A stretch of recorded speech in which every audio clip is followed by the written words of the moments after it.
Welcome to my latest case, The Secret of Shadow Ranch. To start, choose Junior or Senior Detective.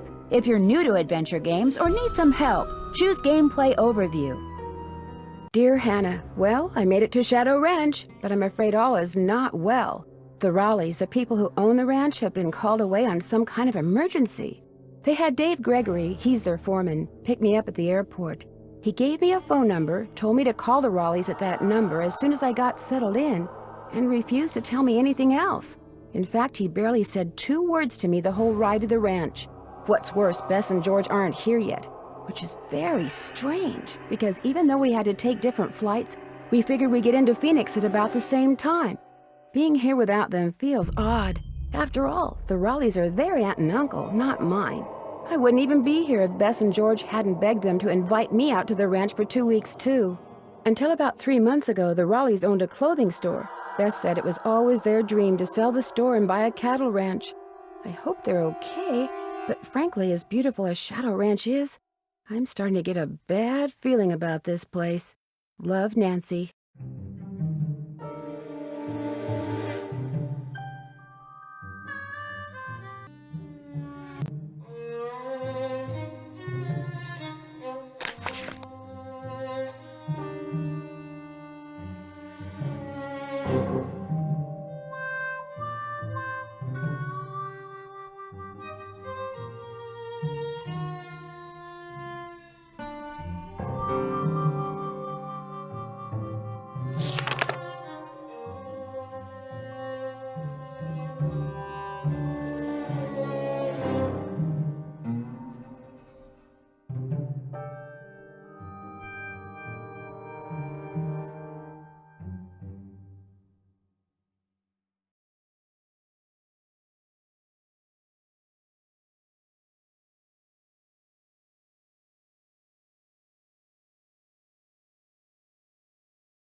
That's not the right time. Must be broken.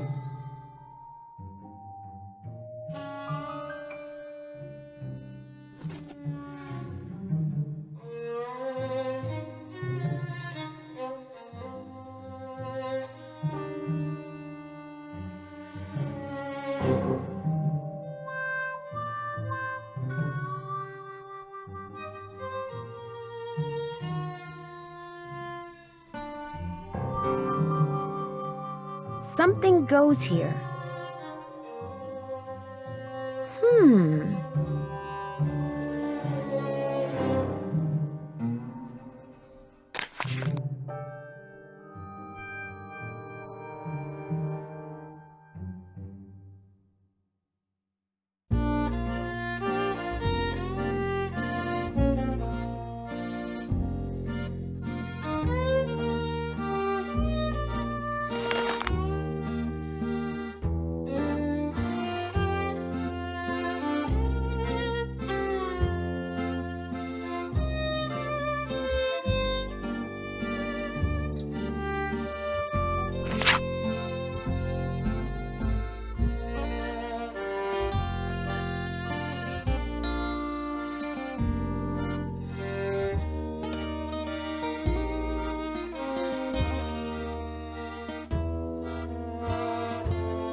Frances Humber. Wonder who she was.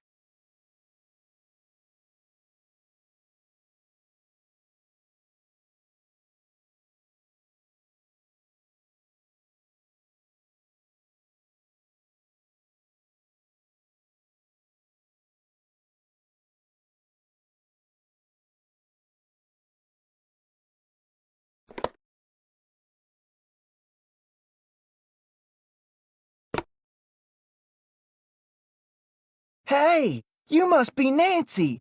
I'm the cook, Shorty Thurmond. Welcome to Shadow Ranch. Come on over here and tell me about yourself. You have talked to the Rawleys, right? Wrong. I promised the Rawleys I wouldn't talk to you until after they did. I just wanted to look around a little first. Do you have any idea how hard it is to have an interesting conversation with those two guys out there? It's impossible. So call the Rawleys, then come right back.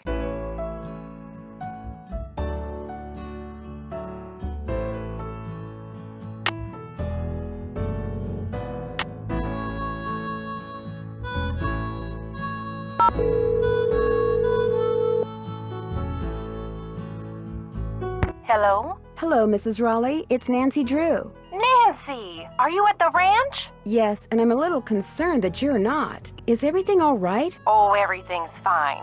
I mean, it is now. It wasn't last night, of course. Everything would have been fine last night if you hadn't made such a fuss. How could I not make a fuss? There was a rattlesnake in our bedroom, for Pete's sake. Did you say rattlesnake? I told Ed to leave it alone and let one of the hands get it out of there, but no, Ed started poking at it with my yardstick, and all of a sudden it leapt up and bit him. How bad? Well, his arm swelled up something awful, and he was feeling pretty poorly by the time we finally got him here. I was fine. She's exaggerating. Oh, Ed, you wish. Anyway, dear, he's doing much better today, and the doctors think he'll be well enough to go home in a day or so. I'm well enough to go home right now. No, you're not. If I don't stay here with him, he'll get up and walk right out that door. No, I won't. What can I do to help you? Oh, nothing, dear. Absolutely nothing. You just go get a horse from Tex. He's the head wrangler, and go riding to your heart's content. I told Shorty to go ahead with the cookout I planned for tonight, and... The envelope. Have her take that envelope to Mary. Oh, good idea. There's an envelope in the roll-top desk in the den marked Mary. If you could ride over to Mary Yazzy's and give it to her, we'd really appreciate it. I'll do it right away. Did you say I'd have to ride there? Because of the way the roads are set up around here, it takes longer to drive to her place from the ranch than it does to get there on horseback. Dave will tell you how to get there. She's gonna have to get the key to the desk from him, too. Oh, that's right. I always lock the roll top. Dave has the key.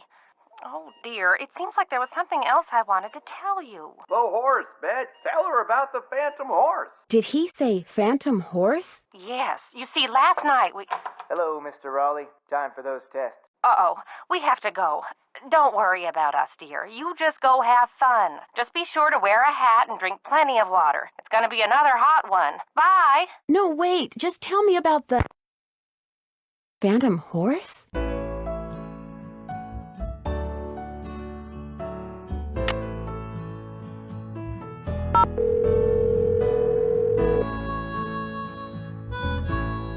Hello? Hi, Bess. It's me. I'm at the ranch. Where are you guys? Omaha. Omaha? As in Nebraska? Our plane had to land here so they could fix some radio problem, and now they're saying... It's Nancy. Hi, Nancy. Hi, George. Now they're saying we may be here for hours. Well, at least they didn't cancel the flight. Yet. I mean, who knows what's really going on? Yeah, no one around here ever gives you a straight answer. So what's going on there? A lot. Last night, Uncle Ed and Aunt Bet found a rattlesnake in their room. Oh my gosh! Are they okay? Well, actually, it bit Uncle Ed. Is he all right? He will be. Right now, he's in the hospital. He'll probably be there for a day or two. Aunt Bet's staying with him. Oh my gosh! And apparently a phantom horse showed up at just about the same time as that snake. A phantom horse? Of all the times to get stranded in some stupid airport. Look, you just better keep us posted, Nancy Drew. That's all I gotta say. We're so bored. George just bought a book on 19th century clothing and accessories. George did? It's the only thing in the bookstore here that looked halfway interesting. So if you need to know anything that's even remotely related to 19th century fashion, let us know, okay? Sounds good to me. So what else has been going on? That's it for now. Have fun. Wish you were here. Kidding.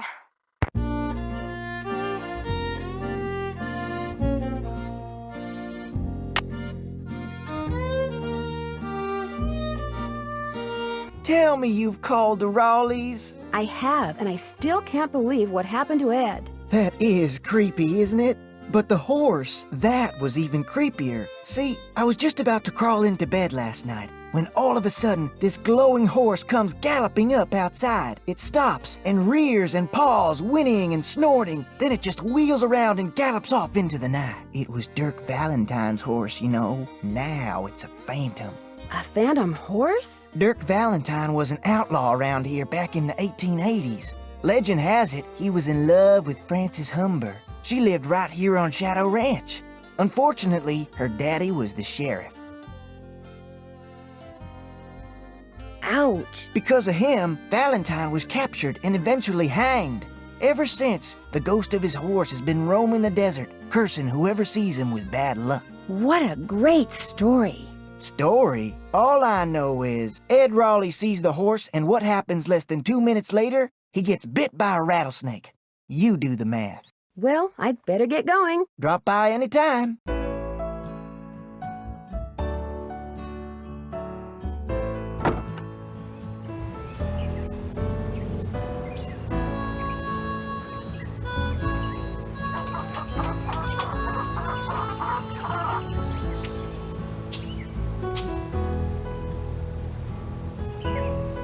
You talked to the Raleighs? I sure did. Do you think Ed's gonna be all right? He'll be okay. Getting bit by a rattler's no picnic, but it sounds like he's out of the woods. Shorty told me about the phantom horse that appeared just before it happened. Did you see it too? It was the strangest thing I've ever seen. Guess you're gonna be asking me a lot of questions, huh? I'm sorry. Am I bugging you? The Raleighs said you were a detective. Amateur detective. It's just kind of a hobby. I'm gonna be honest with you, ma'am.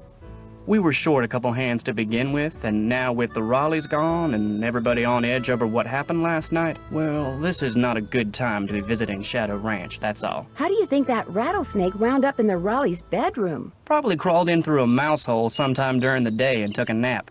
Nighttime's when they're most active. Something the Raleighs found out the hard way. Could somebody have put it there? Guess it's possible.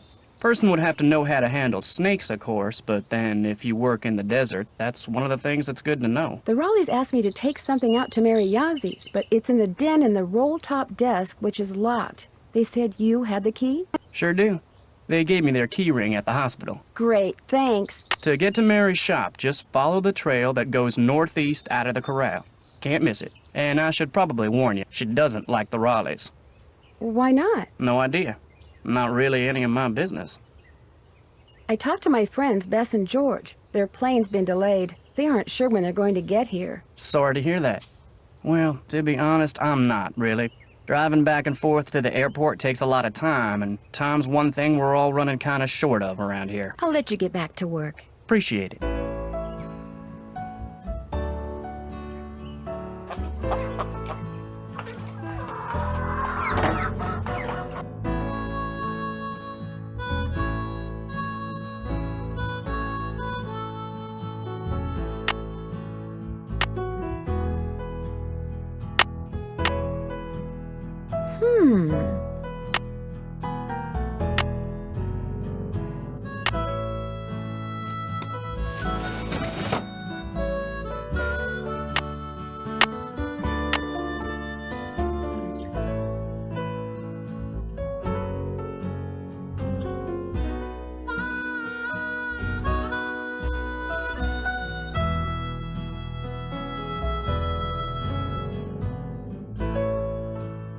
Sounds like this Jane Nash person has it out for the Raleighs.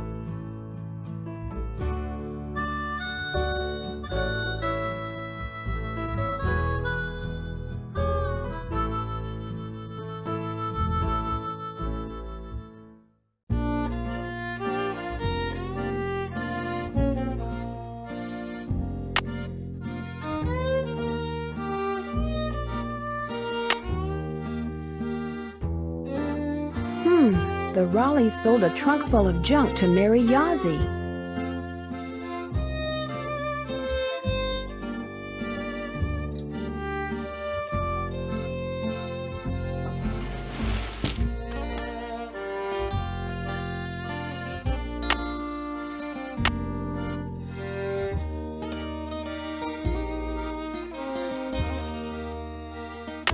That's done. I'm finished with that.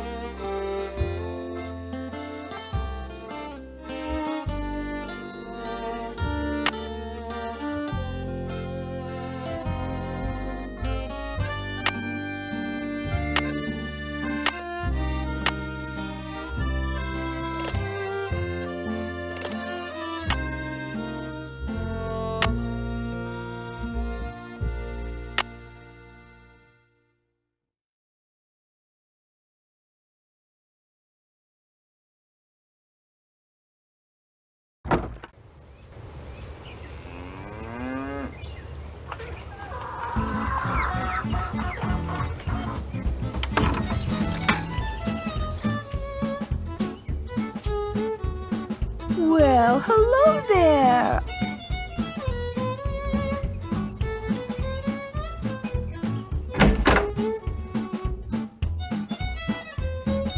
So which one are you?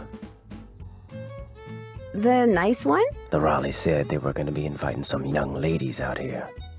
I take it you're one of them. Yes, I'm Nancy Drew. And you are? I'm the head wrangler. You want to ride, you come to me. You prove to me you know what you're doing, I may just let you. Did you see the Phantom Horse last night? I saw something. Just what? I still ain't sure. Now if you want to ride, listen up. First thing you're gonna do is never ride unless you're wearing a hat and gloves. And unless you got a full canteen of water. You can wear that hat over there. It's Mrs. Raleigh's. Got a helmet built right in. Her gloves are on the saddle you'll be using. And you can get a canteen from Shorty. Then you're gonna saddle and bridle your horse. No need to brush him. I do that when I bring him in. Then you're gonna lead him to the mountain block in the corral and mount up. Then I'm gonna ask you some questions. You can't ride outside the corral till you get all the answers right. Once I pass your test, can I ride any time I want? Long as you talk to me first. When you're done riding, you're gonna dismount, hook your horse up, take the saddle and bridle off and put 'em back where you got 'em.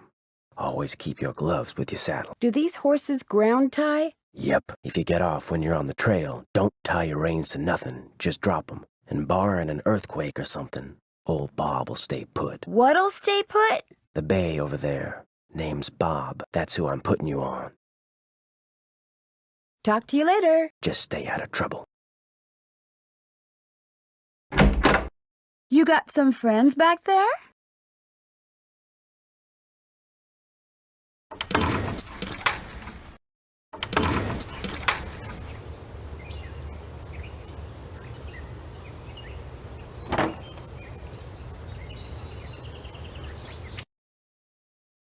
Hey there, Nancy. Man, I wish the Raleighs were here. Me too. It'll be nice to talk to them in person. I'm really looking forward to you and me sitting down and having a nice conversation, especially with all the weird stuff that's going on. I'm so busy getting all their chores done in addition to my own that I barely have time to talk to myself, let alone to you. Enough of me complaining. What's up? Well, I'd better get going. Don't be a stranger.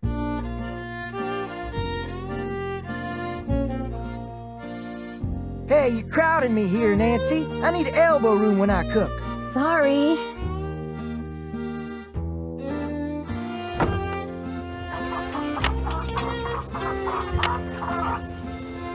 Can't check that off yet. Check. Hello, Nancy. Something I can do for you? How long have you worked here? About as long as the Raleighs have lived here. About 3 months, I guess. I was their first hire. First me, then Tex, then Shorty. Tex seems a little ornery. He does his job and he does it good. Far as I'm concerned, that's all that's important. I'll let you get back to work. Take care.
All right, that's it. Now I made it real clear that you ain't allowed to go riding unless you check with me first. So take that saddle off, 'cause from now on, only way you're gonna get anywhere around here is on your own 2 feet.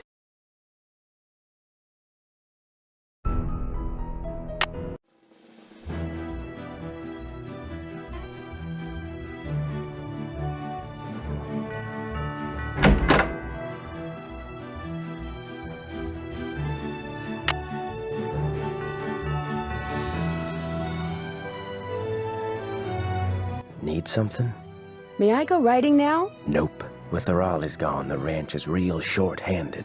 Before you ride, you're gonna have to go see if Shorty's got any chores that need doing. Gotta get a canteen from him anyway, Talk to you later. if you last that long.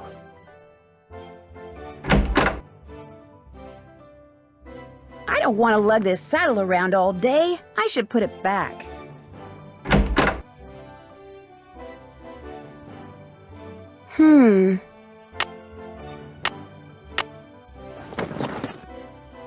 Uh-oh. I'd better put that back. Oh my gosh. Jane Nash is Tex's sister.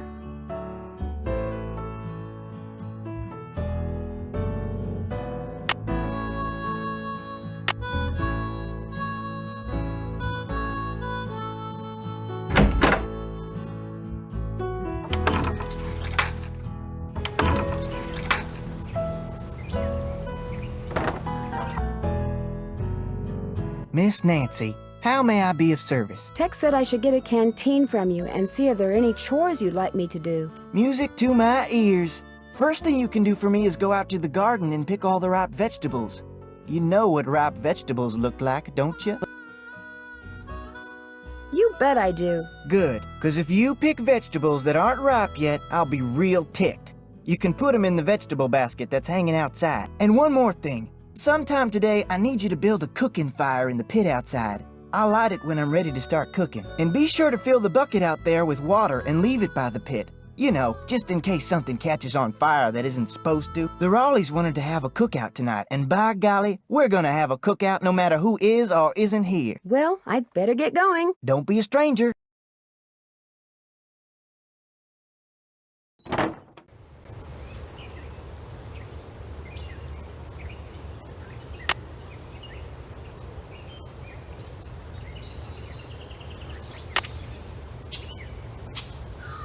Wonder who wrote this.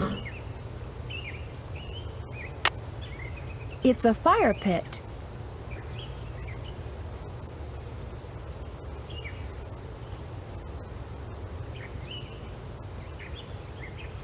I need something to put the fire out.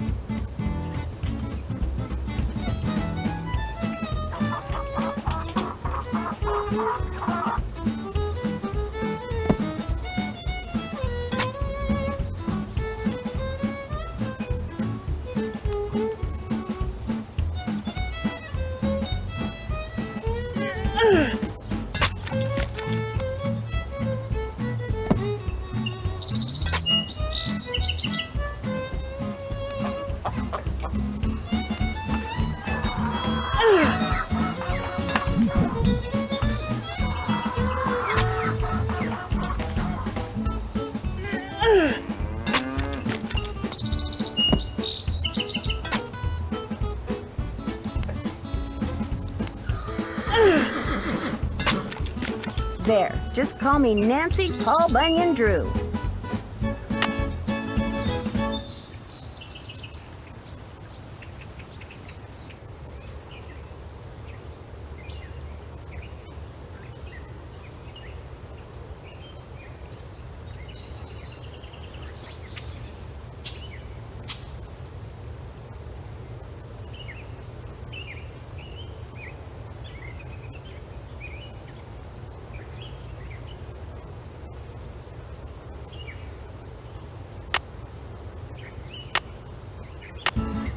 Not yet.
It's so hot, I should get these vegetables into Shorty right away.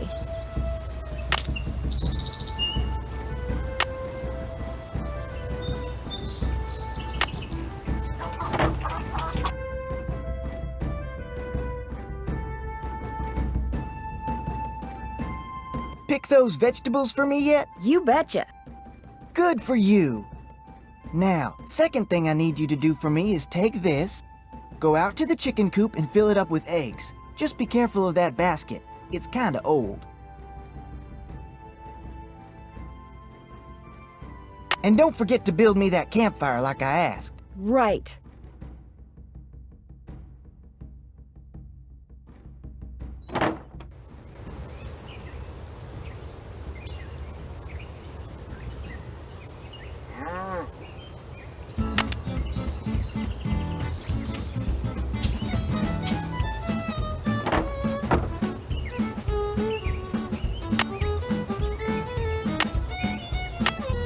Not yet.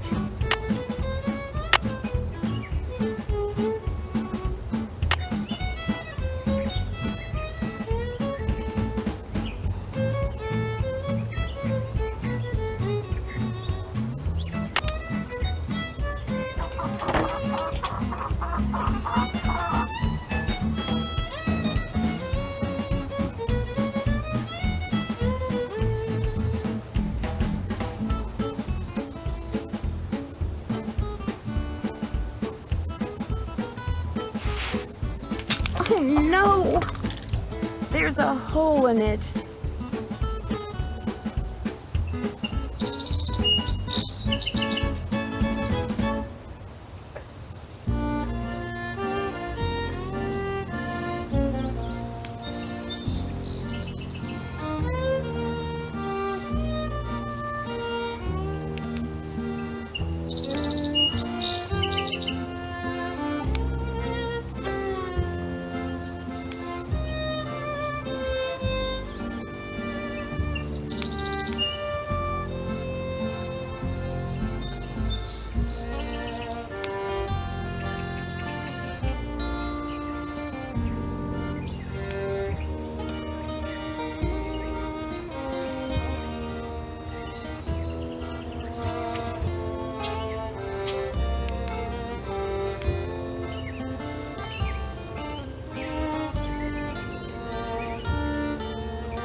There. Am I good or what?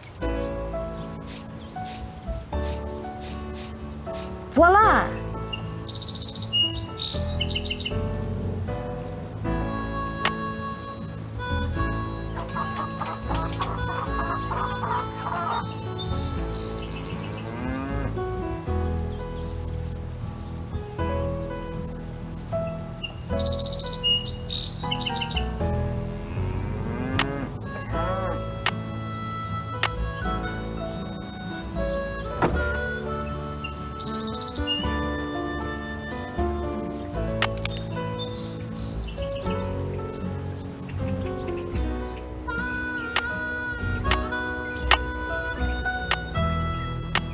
I need to start with tinder.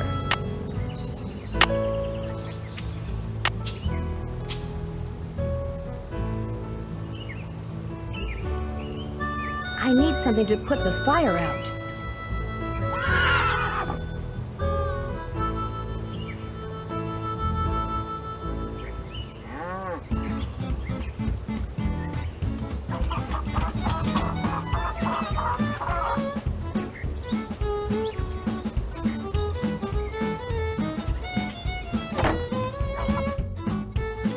Got those eggs for me?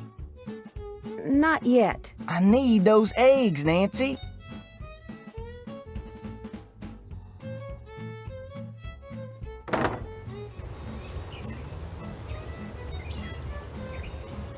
Hello, Nancy. Something I can do for you? I'll let you get back to work. Appreciate it.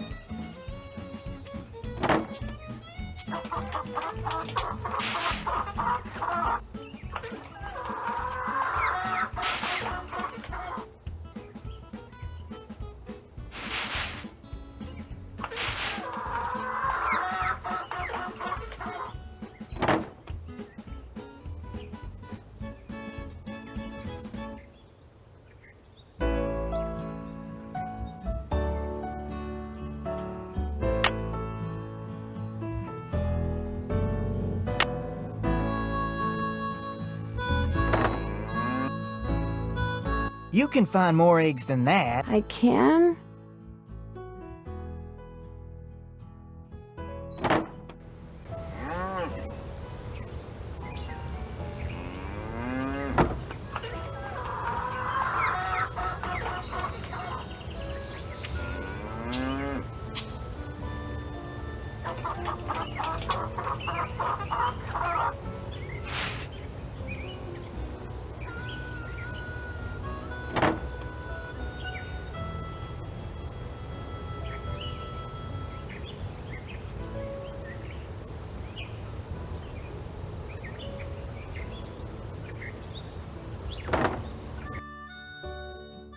Got those eggs for me? Right here. Good for you. Anything I can do for you now? Do you think I could get a canteen of water from you? Got one right here. You're good to go. Well, I'd better get going. Drop by anytime.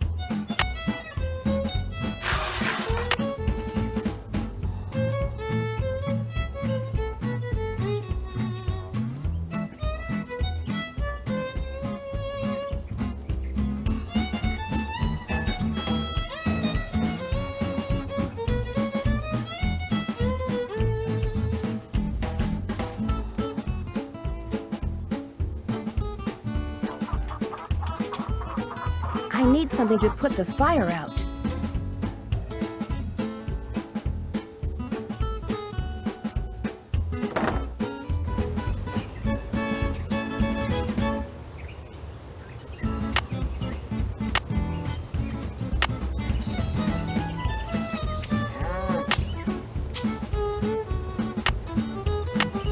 Not yet.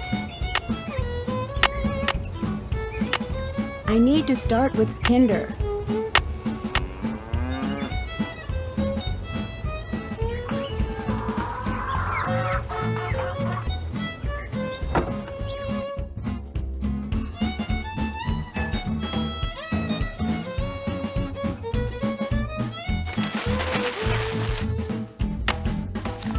Bank robbers?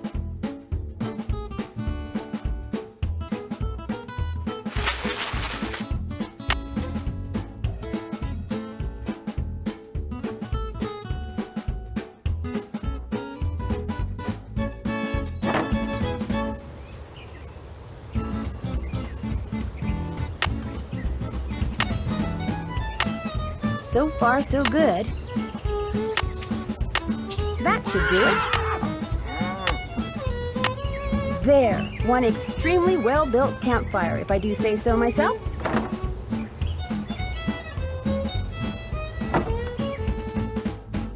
Miss Nancy, how may I be of service? Well, I'd better get going. Pleasure talking to you.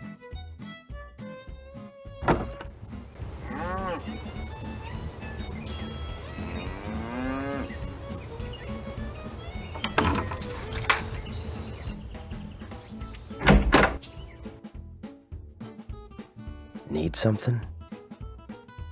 I understand you have a sister named Jane Nash. So what if I do? Did you know that she used to work for the Raleighs? No, she didn't. What gave you that idea? Hey, you've been snooping, haven't you? In the Raleigh stuff? In my stuff? I'm just very observant, that's all. My business ain't none of your business, and that includes any sisters I may or may not have. You need to go. I'm busy. I'm busy.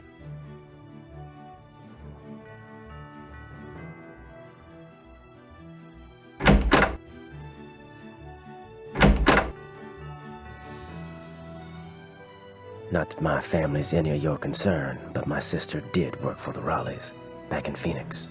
She got fired, she got mad, but she's over it. Okay? So it's just a coincidence that you ended up working for the Raleighs too? Of course not. Janie got me curious, so I checked them out and wound up hiring on. They're decent people. Are you and your sister very close? Nope. Fact is, my sister can be kind of a flake. I'd have probably fired her too. May I go riding now? Yep. If you got everything I told you need, and you think you know your stuff when it comes to horses, old Bob's all yours. Talk to you later. No hurry.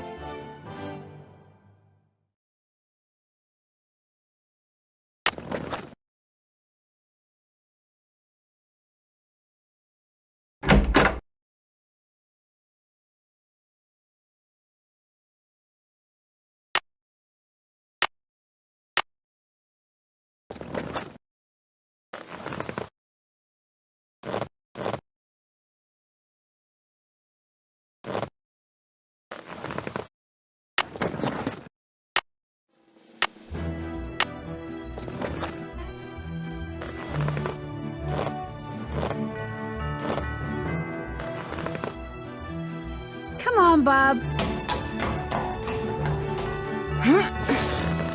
I'm ready.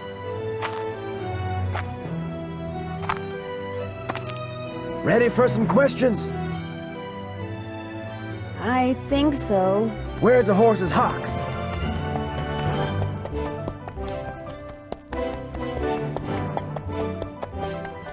On its back legs. That's 1 out of 10. Ask me something else. Where's the horse's frog?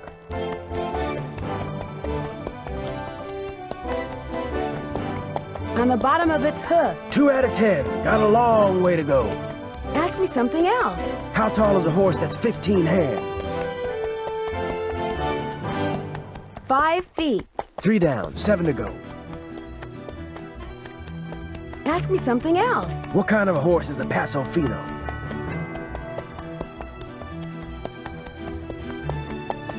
A gaited horse. That's 4 right. Ask me something else. How can you tell if a horse is colicky? It keeps lying down, then standing up. That's 5. You're halfway there. Ask me something else. What's the difference between a bay and a chestnut? A bay has black points. Bingo. That was number 6.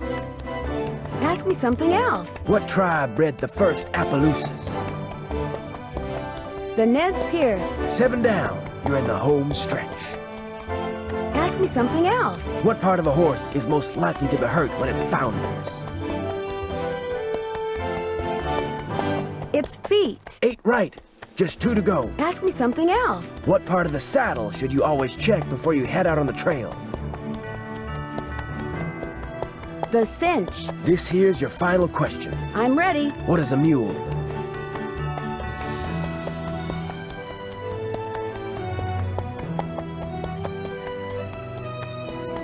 The offspring of a female horse and a male donkey. Well, you answered all the questions right. And I can tell by the way you sit, you ain't gonna go falling off for no good reason. So you're free to ride outside the corral. Just don't go galloping all over the place. Because if you bring old Bob back all hot and sweaty, you can kiss your cowgirl days at Shadow Ranch goodbye. Okay, Bob. What do you say we do some sightseeing?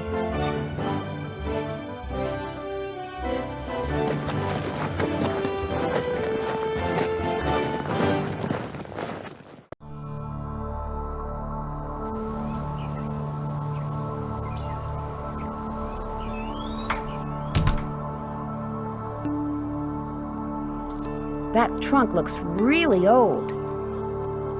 Something goes here.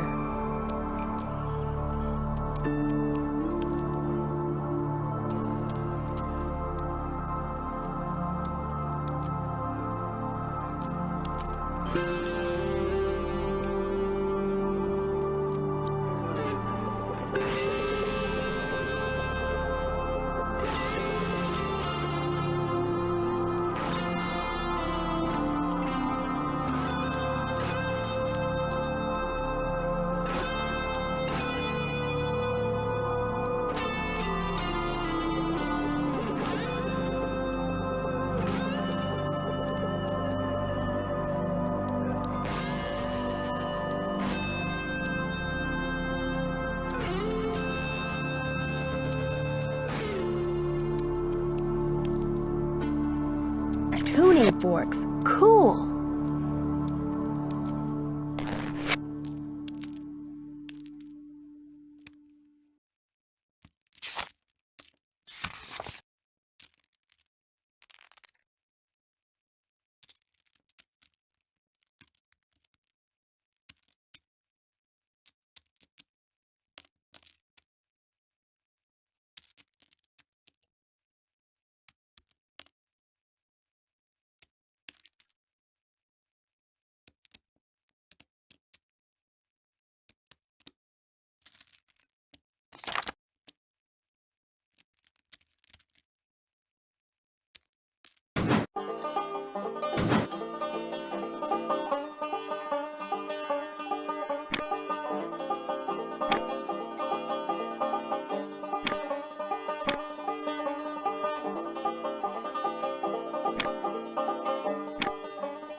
Cool. An old token. Or something.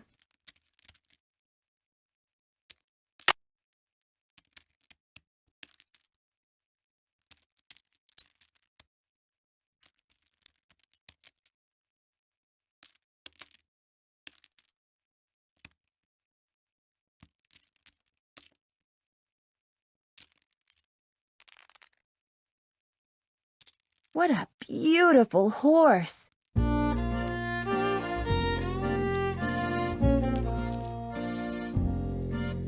Hi, can I help you? My name's Nancy Drew. I'm staying at Shadow Ranch. I'm Mary Yazzie. I heard what happened last night. Tough break for the Raleighs. Getting that place going has been a real struggle for them. How did you hear about it? Word gets around.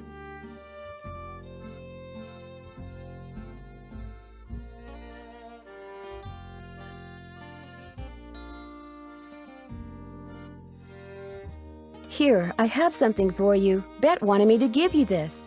Great. I want to buy a small piece of property from them. It must be their response. Bad news? They rejected my offer. Well, I guess that's that. But as long as you're here, look around.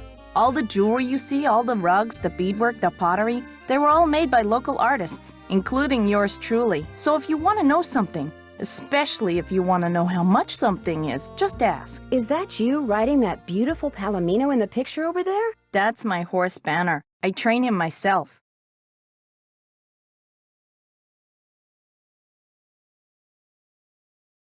What else can he do? Anything I ask. He and I are both pretty talented. Is that old trunk over there the one you bought from the Raleighs? Yeah, they didn't want much for it, so I took it off their hands. Problem is, I still don't know what's in it because I can't figure out how to open it. Have you asked the Raleighs about it? They were no help, although they did offer to buy it back from me. I just told them to keep looking for a way to get it open. Are there many petroglyphs around here? If you take the trail to Cougar Bend, there are hundreds. A lot of them were probably made by the Anasazi. They lived in the area until about 700 years ago, when they just suddenly picked up and left. I won something that looks like a token when I played that game over there. What is it? They actually used those for something back in the 1880s, but I don't know what. It was great talking to you. Come in again.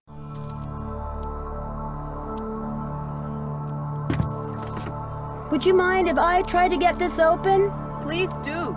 In fact, if you get it open, I'll let you keep something from it. You can have your pick.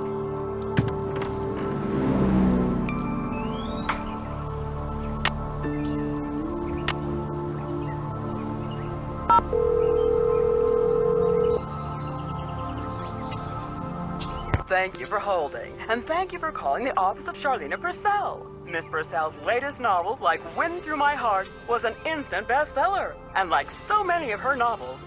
Never mind.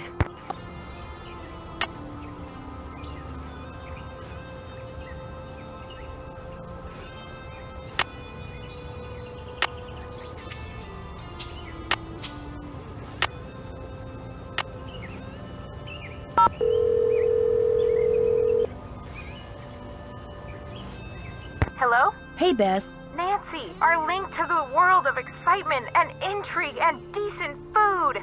What's the latest?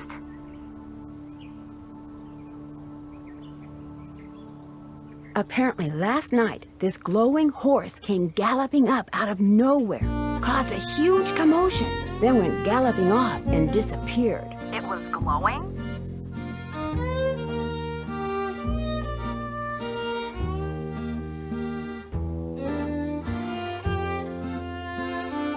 Evidently, it was pretty spooky. You're there investigating phantom horses, and what are we doing? A big fat nothing. That does it, George. We're suing the airline. The cook, Shorty Thurman, he says the phantom horse belonged to this outlaw named Dirk Valentine, who was hanged back in the 1880s. Is this Valentine guy a phantom too? I don't think so. Well, how come his horse got to become a phantom and he didn't? Bess, phantoms don't really exist, okay? According to legend, seeing the horse is bad luck. I believe it. I mean, look at what happened to the guy who owned him. Don't you think it's kind of odd how that rattlesnake showed up in the Raleigh's bedroom right after that phantom horse showed up outside? You don't buy that it was an unfortunate coincidence? Dave said when the horse appeared, everyone ran outside to look. So, you're saying someone used the horse to lure everyone outside, then put the snake in their room, knowing no one would be watching? It's possible, don't you think? But if you're right, it means someone wants to hurt Aunt Bet and Uncle Ed. Oh my gosh! If you're right, it means that someone is on the ranch. And whoever it is must be working with an accomplice. You know, someone to wrangle the horse. So everyone there is a suspect. That's right. Well, you don't have to sound so happy about it. I finally went for a trail ride. You went horseback riding?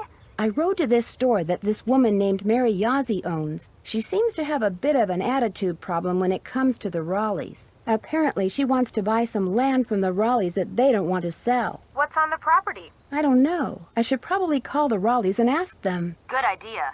And the sooner the better. That's it for now. Thanks for calling. Bye, Nan.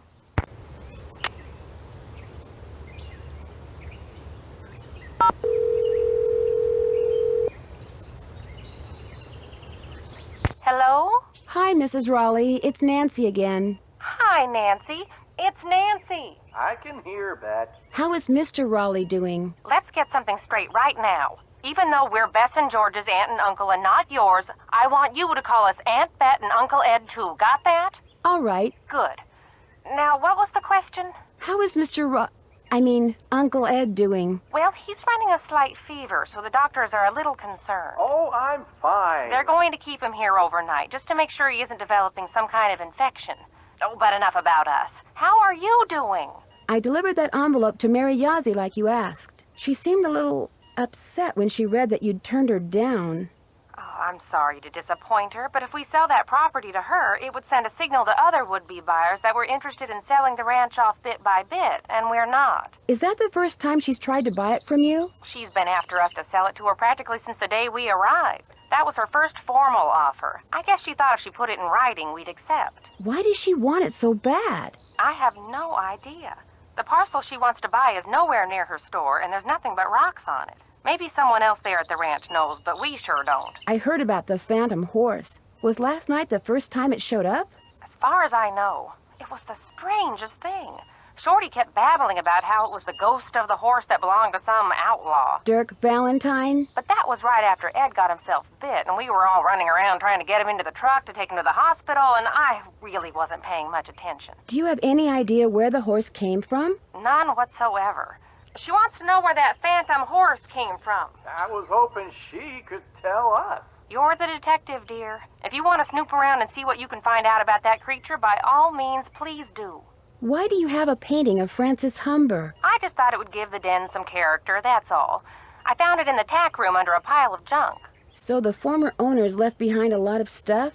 I swear, it's like no one who lived at Shadow Ranch ever bothered to take their things with them when they left. When we moved in, the place was literally full of junk. What did you do with it? I sold most of it to Mary Yazzie. She gets a lot of antique collectors in her store. Some things I kept, like Francis's favorite recipes. And that ridiculous blanket chest. You insisted on keeping that. Oh, yes, and I kept that triangular-shaped chest in the den. It used to belong to Merrill Humber. He was Francis's father.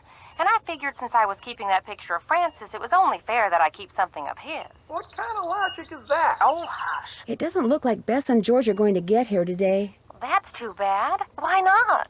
Their plane had to land in Omaha because of mechanical problems. They don't know when they'll be taking off. So, you'll have all those cowboys to yourself for a while. That Dave is pretty cute. Dave's okay, but Tex is a different story. That man scared the bejeepers out of me when he came in to interview. But he kind of grows on you, and he takes real good care of the horses. I'll be in touch. All right, dear. Bye now.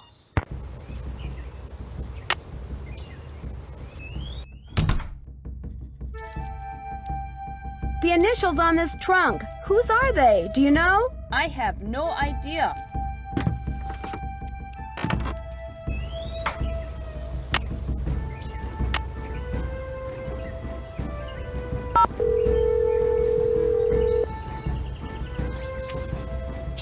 Thank you for holding, and thank you for calling the office of Charlena Purcell. Miss Purcell's latest novel, Like Wind Through My Heart, was an instant bestseller. And like so many of her novels... Never mind.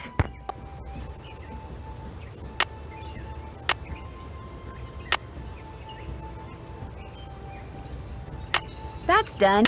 I'm finished with that. That's done. I'm finished with that. I'm finished with that. Check.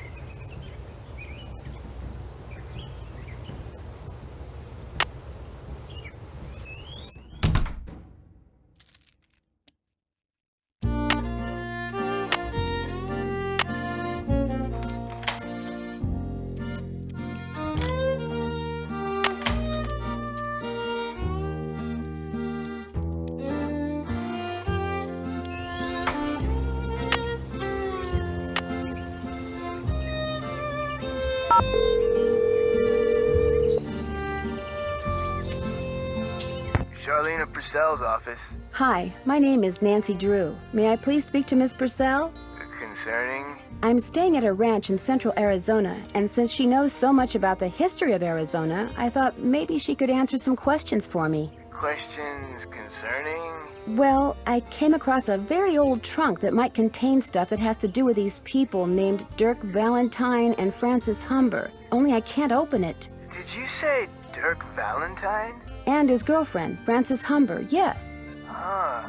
What would you hold, please? Thank you for holding, and thank you for calling the office of Charlena Purcell. Miss Purcell's latest novel, Like Wind Through My Heart, was an instant bestseller. And like so many of her novels, it recently received the Catherine Coop Award for Historical Excellence. Reading a Charlena Purcell novel is like traveling through time to the old Southwest on the wings of love. This is Charlena. Who is this again? Nancy Drew? Tell me about the trunk you found. Well, the lock seems to have something to do with this image that's engraved on the trunk right above it. Describe the image. It's this kind of abstract design made up of hearts and doves and the initials E.H. and A.H. E.H. would be Eldridge Humber, and A.H. would be Abigail Humber. Frances Humber's grandparents on her father's side. Her mother died when she was 10. Now, the picture no doubt commemorates their wedding day, which was 4/9/11. April 9th, 1811. Why do you know so much about the Humbers? I've been running across fascinating tidbits concerning the Humber family and stashing them away for years. When I have enough tidbits stashed away, I may well write a book about them. Then you'd probably be very interested to know what's in this trunk. Yes, I would. And since I've helped you, or tried to, it's only fair that you help me, don't you think? Sure, I'll keep you posted. Did I mention that I'm staying at Shadow Ranch? This just gets better and better. I'll tell my assistant to put your calls through immediately. By the way, why are you so interested in the Humbers? Knowing more about them and what happened in the past may help me figure out something that's going on in the present. I'm kind of a detective. That makes two of us. I'll be waiting to hear from you.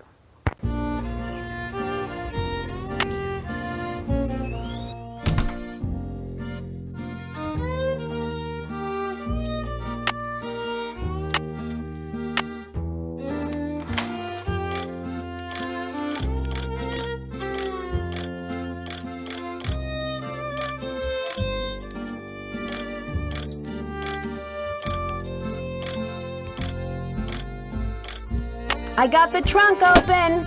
Great, thank you. Go ahead and take something from it. You deserve a reward.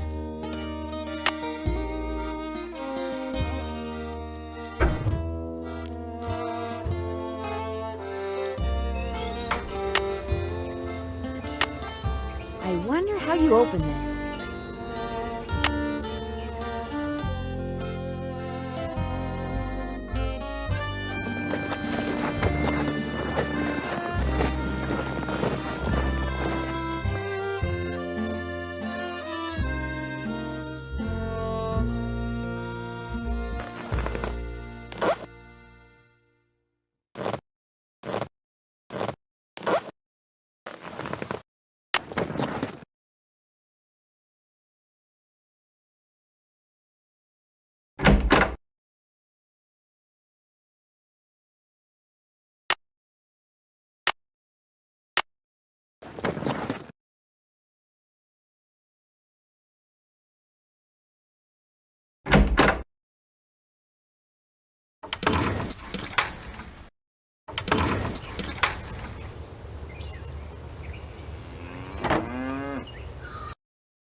Can't check that off yet. That's done.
This doesn't look like it was ever opened.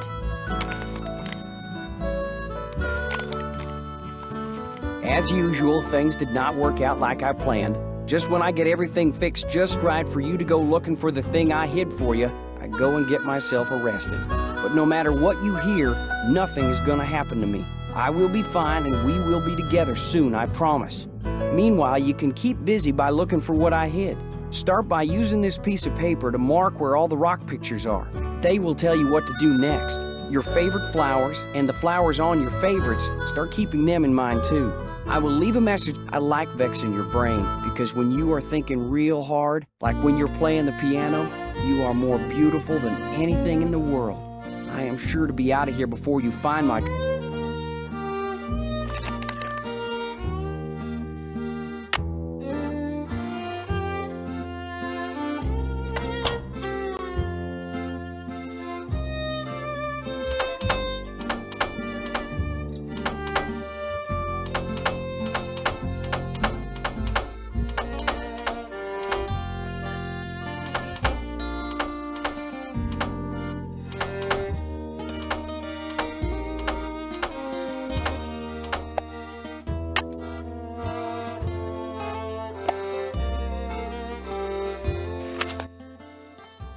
July 4th, 1882. Got sworn in as sheriff. It was the 4th, so it's like all them celebrations was for me, which of course they weren't. Francis thought up a song and played it on the piano for me. March 30th, 1883. Francis has got eyes for a young man named Dirk. She says he's from Prescott. Cappy says when she plays the piano, this Dirk makes everyone... August 2nd, 1883.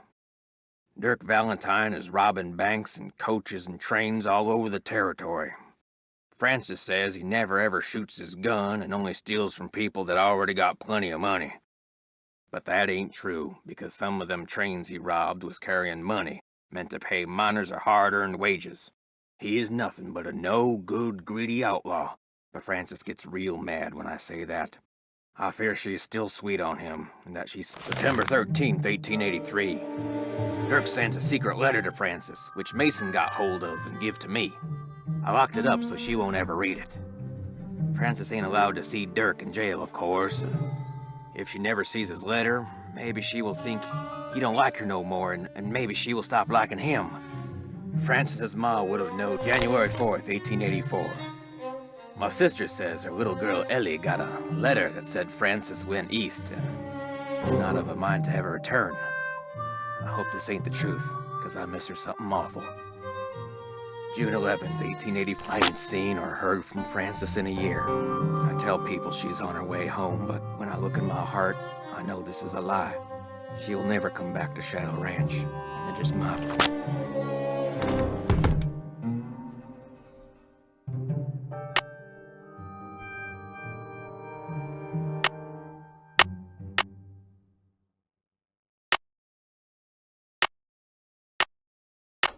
Bingo!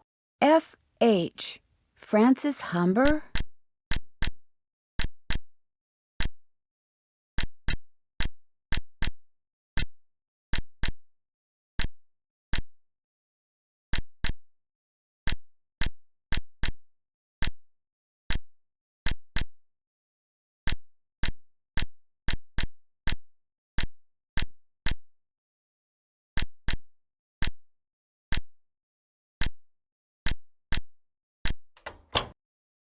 Green bottle under... wonder what that means. And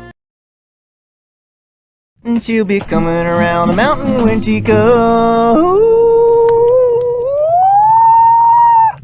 Yodelay. I can't take any more. Where are you going? You can't leave. The Raleighs said we were to have a cookout and entertain our guest. Yeah, well, I don't call this entertainment. It's worse than whatever that stuff was you cooked. That was lamb ragout for your information, and it was great. If you couldn't appreciate it, it's because your taste buds are about as sophisticated as a sand flea's. I think I'll turn in too. Night, ma'am. Next time, just stick to burgers. That too, Brute? You see that? You see what I put up with? Day in and day out, I cast my culinary pearls before ungrateful, uncultured swine. Well, I'll show them. I'll write a best-selling cookbook, that's what I do. Then I'll get my own TV show, then I'll do a movie, and while they're out here punching cattle, I'll become a gazillionaire. Oh my gosh!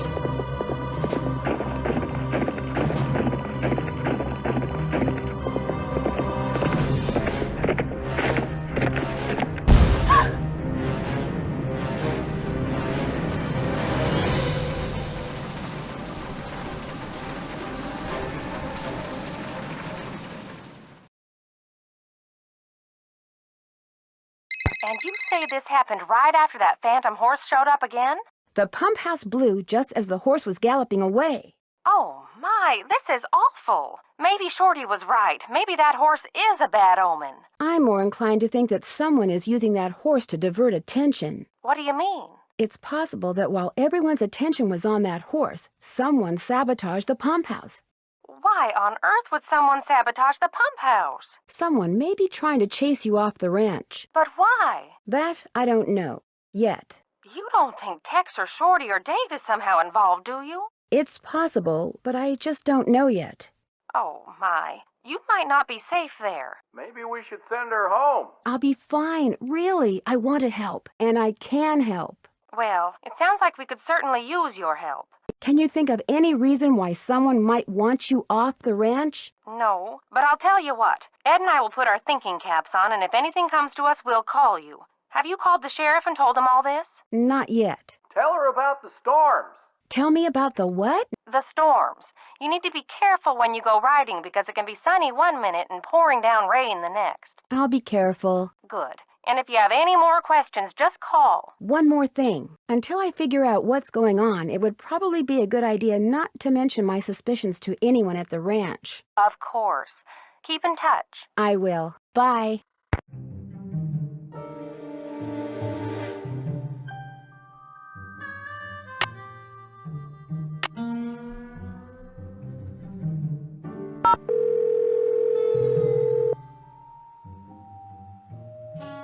Charlena Purcell's office. Hi, this is Nancy Drew. May I please speak to Miss Purcell? She told me to put you right through. She even told me to make sure you didn't have to listen to that recording again. You really rate. Hello, Nancy. So what have you discovered? I opened that trunk and found a locket watch in it that used to belong to Frances. And was anything in the locket watch? Half a picture. I'm pretty sure what's there is a picture of Frances. I think the missing half was of her father. Anyway, on the back it said, "Green bottle under." Wonder what that means.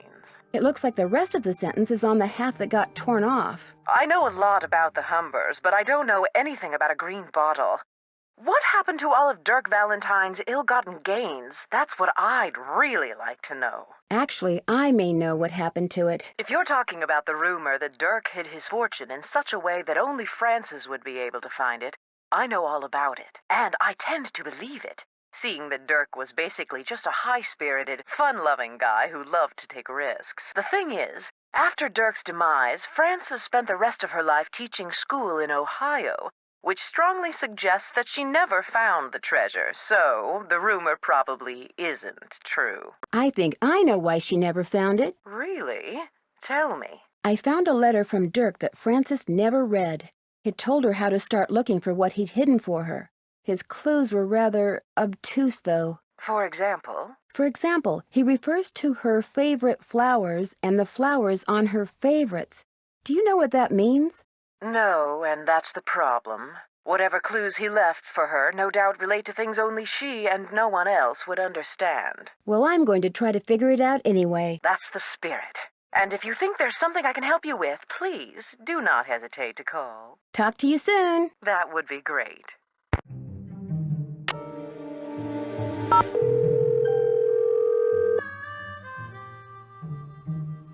Hernandez. Hi, are you the sheriff? Yes, ma'am. My name is Nancy Drew. I'm staying at Shadow Ranch. Oh, yeah? I spent a good part of last night out there. I know. I never got a chance to talk to you. Is there something I can do for you?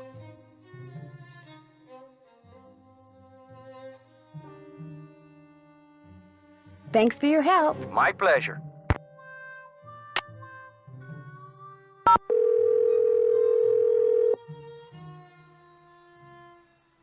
What is it this time? Excuse me? Nancy, hi! Sorry, I thought you were somebody else. Who'd you think I was? Hey, Nancy. Hi, Frank. I thought you were this guy we're doing some work for. You guys are on a case? That's great. No, it's not. Turns out the guy is a bit neurotic. What do you mean? He wants us to track down his missing laptop. He left it in a restaurant. Only he keeps calling us. Yeah, like every 2 minutes. He's become a real nuisance. Maybe you should just quit. Can't. Of course you can. The guy's filthy rich, and if we find that laptop, he said he'd make us filthy rich. But the real reason we can't quit is he's the son of our mother's best friend. Yeah, if we quit, we'd never hear the end of it. Uh-oh, we've got another call. Let him leave a message for the 9 millionth time. So, Nancy, tell us about the ranch. I could sure use a hint when it comes to using that piece of paper Dirk left for Frances to keep track of where the rock pictures are. Just look for petroglyphs, and when you see one, mark its position on the grid. Eventually, a message will appear, if you're careful. Catch you later. Sounds good. Bye.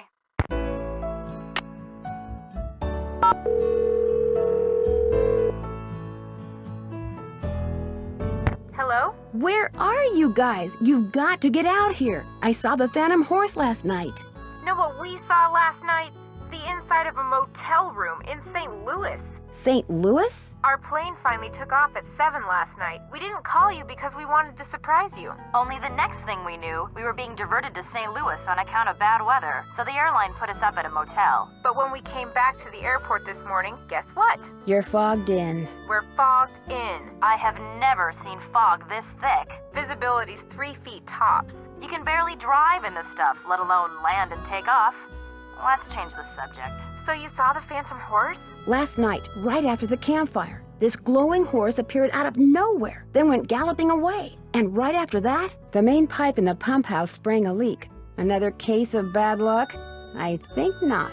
So while everyone's attention was on the horse, someone sabotaged the pump house. First the rattlesnake, now this. Yikes. Has either of you two ever read anything by an author named Charlene Purcell? She writes romance novels that take place in the Old West. That rules me out. I saw her on a talk show once. Seemed kind of full of herself. Why do you ask? I had to call her in order to open this old trunk at Mary Yazzie. She knows a lot about the people who used to live at Shadow Ranch. I bet I know more about 19th century clothing design than she does. I found a half-burned note that had a bunch of gibberish on it in the fire pit. Gibberish? You mean like a code? That could be why someone tried to burn it, so no one else at the ranch would ever know what it said. Maybe it was about the sabotage. That's just what I was thinking. So just find a way to decode that message and you'll be all set. Would you believe I found a letter that Dirk Valentine wrote to Frances Humber? No way. It was locked up in this chest that belonged to her father, and the letter was never opened. According to his journal, her father intercepted it and locked it away before Frances could read it. So did you read it? Of course she did. I mean, she better have. It said that Dirk hid a bunch of his loot somewhere. Ooh, I love it when outlaws hide loot, don't you? What'd the letter say? Well, evidently Dirk wanted Frances to have the loot he'd stashed, so he set up this elaborate treasure hunt for her. The letter contained all sorts of weird, obscure clues to help her find what he'd hidden. But if the letter was never opened... Frances couldn't have found the treasure. Oh my gosh, it could still be out there. And someone could be using that phantom horse to chase the Raleighs off the ranch because they want to be the ones to find it. We're stuck here when we could be there with you looking for hidden loot? That does it, George. We're suing the airline and the airport. I found a locket that belonged to Frances Humber. It had a picture in it with the words "green bottle under" written on the back. Maybe the bottle's a clue to where Valentine's loot is hidden. Could be, although I'm really not sure how, if we're right and Frances never found that treasure. Well, that green bottle obviously meant something to her. I think you should find it first and ask questions later. That's it for now. Stay in touch. That's an order.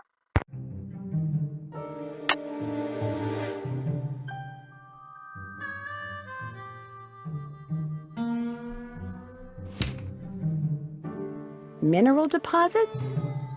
Can I help you find something? No, actually, I pretty much found everything on my own. For your information, I got those maps because I was hoping there might be a long-lost gold mine or two around here. But like most of my get-rich-quick ideas, it didn't pan out. Apparently, there's no gold left in them thar hills, or silver, or copper, or anything else. Now, I don't ever want to catch you in my stuff again.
It's so hot, I should get these vegetables into Shorty right away.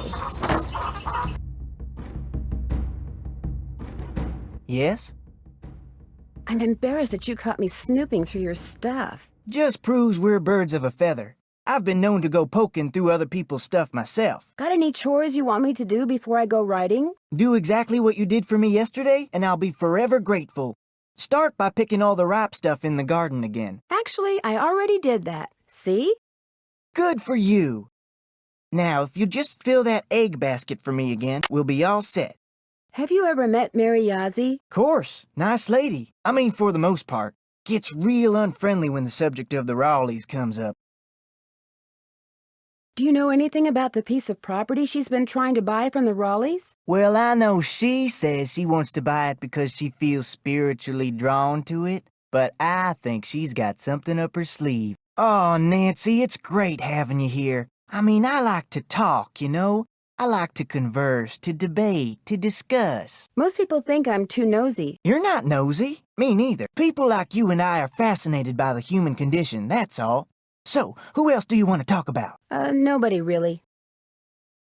Have you been out to the pump house? All the water to the ranch house has been cut off. The livestock will still get water from the windmills, but we humans are gonna have to get every single drop of water we use from the faucet in the pump house. And that's gonna be a royal pain. Why can't that darn horse do its cursed thing somewhere else? You really think what happened to the pump house was the result of bad luck? I saw the pipe. It was rusted through. That's why it burst. That and bad vibes from that equine banshee. Well, I'd better get going. Drop by any time.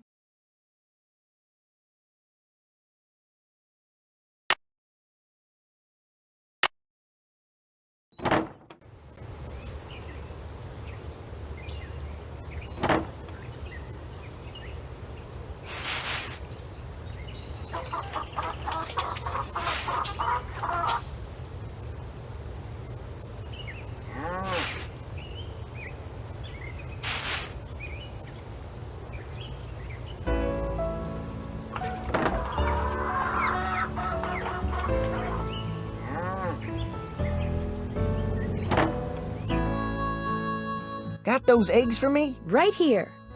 Good for you. I need you to do one more thing. It's Tex's birthday. The Rowleys told me to make him a cake. Now, if I make it, he'll throw a fit. But if you make it, he might actually appreciate it. So why don't you dig a cake recipe out of the recipe box and have at it? I don't care when you make it, just so it's done by the end of the day. The icing's already made.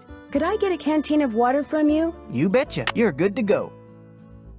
Well, I'd better get going. Don't be a stranger.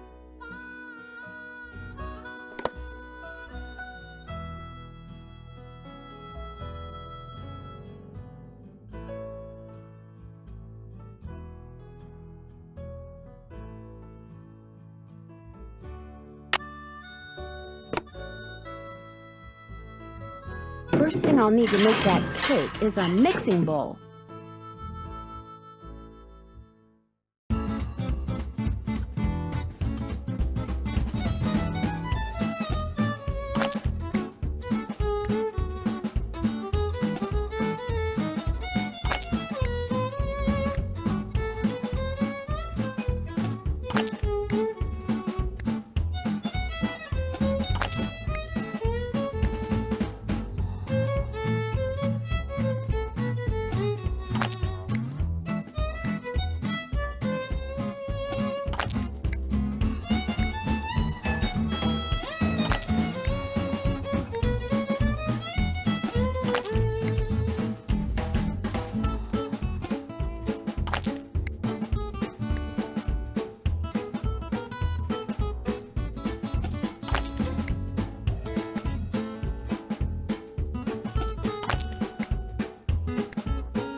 Looks like I'm gonna have to guess how long to cook it and what temperature to use.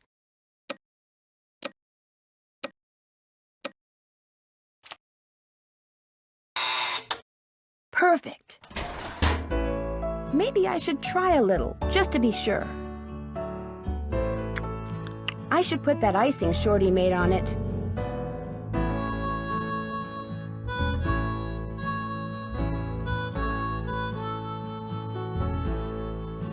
What are these? I made you that flour Frances mentioned in her recipe. I cut all the pieces out of marzipan using her old forms, but I'll be darned if I can figure out how the pieces go.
It's a tulip. What's this? That's food coloring so you can paint that marzipan flower.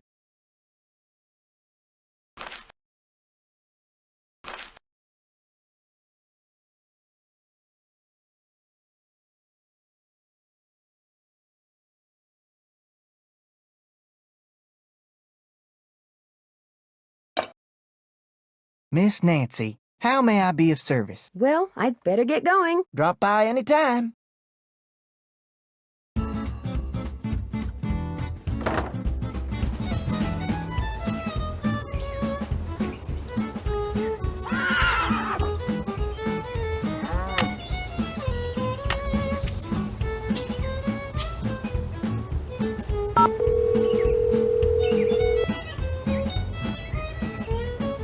Hernandez. Hello, Sheriff. It's Nancy Drew again. Hello, Nancy. What can I do for you? Would it be all right if I looked around in the pump house? Sure, I'm all done in there. Should have had my deputy take that sign down.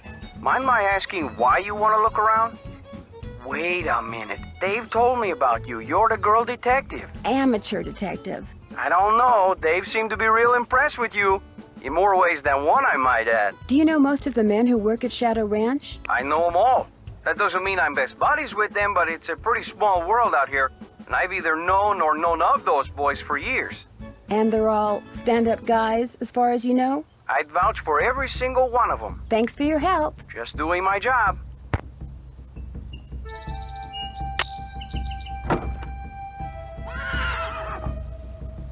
Looks like the pipe was pretty badly corroded.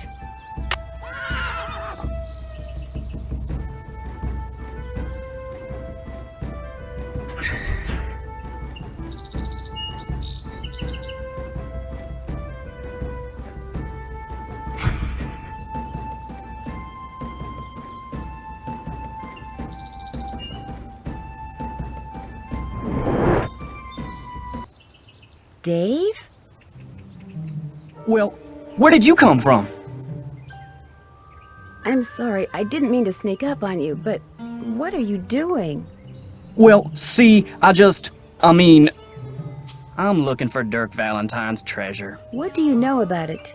See, my great-aunt Ellie was Frances Humber's cousin. When she died, she left me a bunch of stuff, including an old letter she'd gotten from Frances. In the letter, Frances said that Valentine had hidden a bunch of loot somewhere and wanted Frances to find it by following the clues he left for her. Frances was real smart, see? Loved puzzles, played the piano pretty good, too. Anyway, after Valentine met his end, Frances was too broken-hearted to care about some treasure. She told Aunt Ellie that if she could find it, she could keep it. I also found this picture. That's Frances's father, Sheriff Merrill Humber. There's something written on the back. Stairs to cellar. That's Frances's handwriting. Looks like the other half of the message got torn off. I was hoping that the treasure might be under the stairs in here, but no such luck. I didn't know this place had a cellar. As far as I know, no one does. The entrance is secret. These stairs lead to a secret door behind the bookcase in the den. The Raleighs never mentioned a secret door. The Raleighs don't know. I was afraid that if I told them, they'd... See, my brother's dead broke. No job, health's bad. I was thinking if I could just find the treasure... I understand, but now I'm in kind of an awkward position. I know, and I'll tell them, I swear, soon as they come back. They got enough on their minds right now. You haven't been using that phantom horse to try to scare the Raleighs off so you can hunt for Valentine's treasure in peace? I don't know anything about that horse or any of the other stuff that's been going on around here, I swear. Now, if you'll pardon me, I need to tend to my chores. No, wait. You don't have to leave.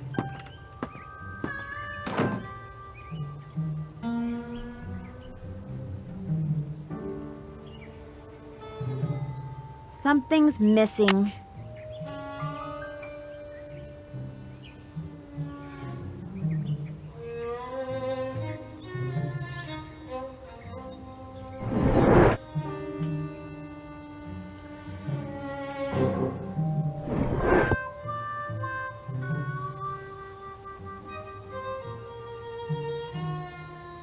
Looks like I'm back in the den.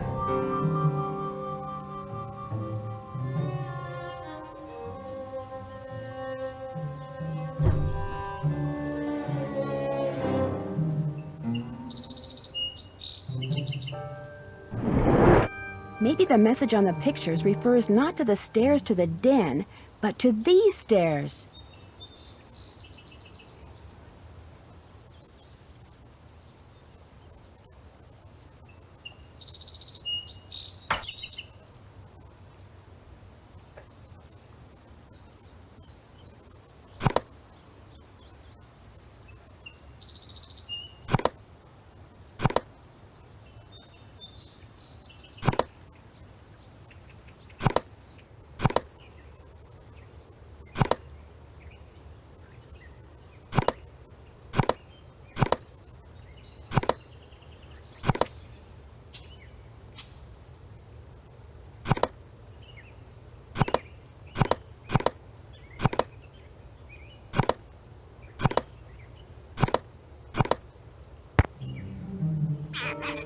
There's something inside.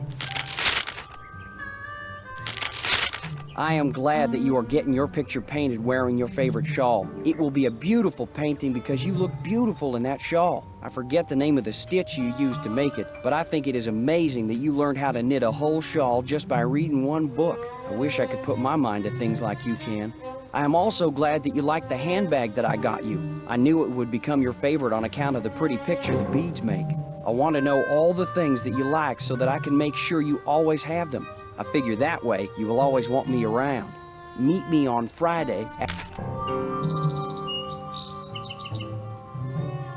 Remember when we were in Cappy's eating the crackers he orders special from California, and you said that from then on the crackers would be your favorite because they would always remind you of me? Well, I met a trader yesterday who had a whole wagon full of them, and I bought you 4 tins. I also bought a rock from him because this rock has been polished to show a picture that looks just like the landscape by one of our meeting places. He called it an agate and said that the picture was made by nature, but it looks so real I can hardly believe it.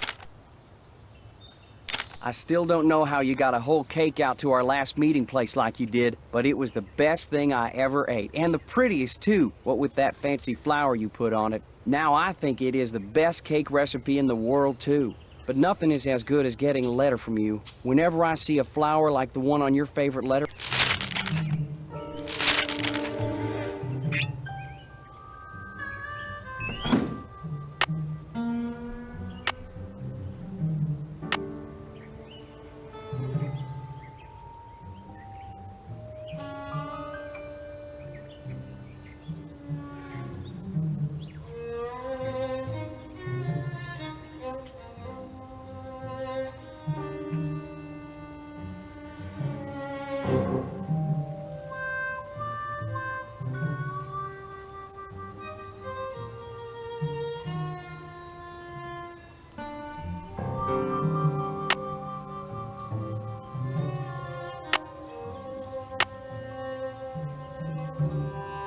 Check.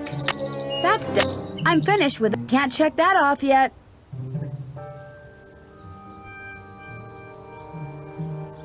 Can't check that off. Check.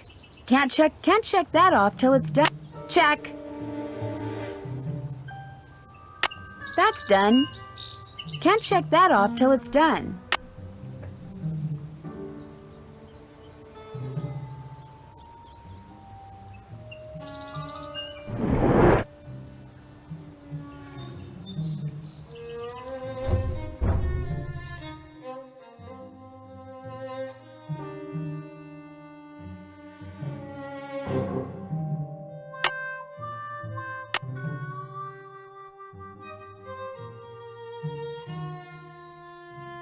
The daisy stitch.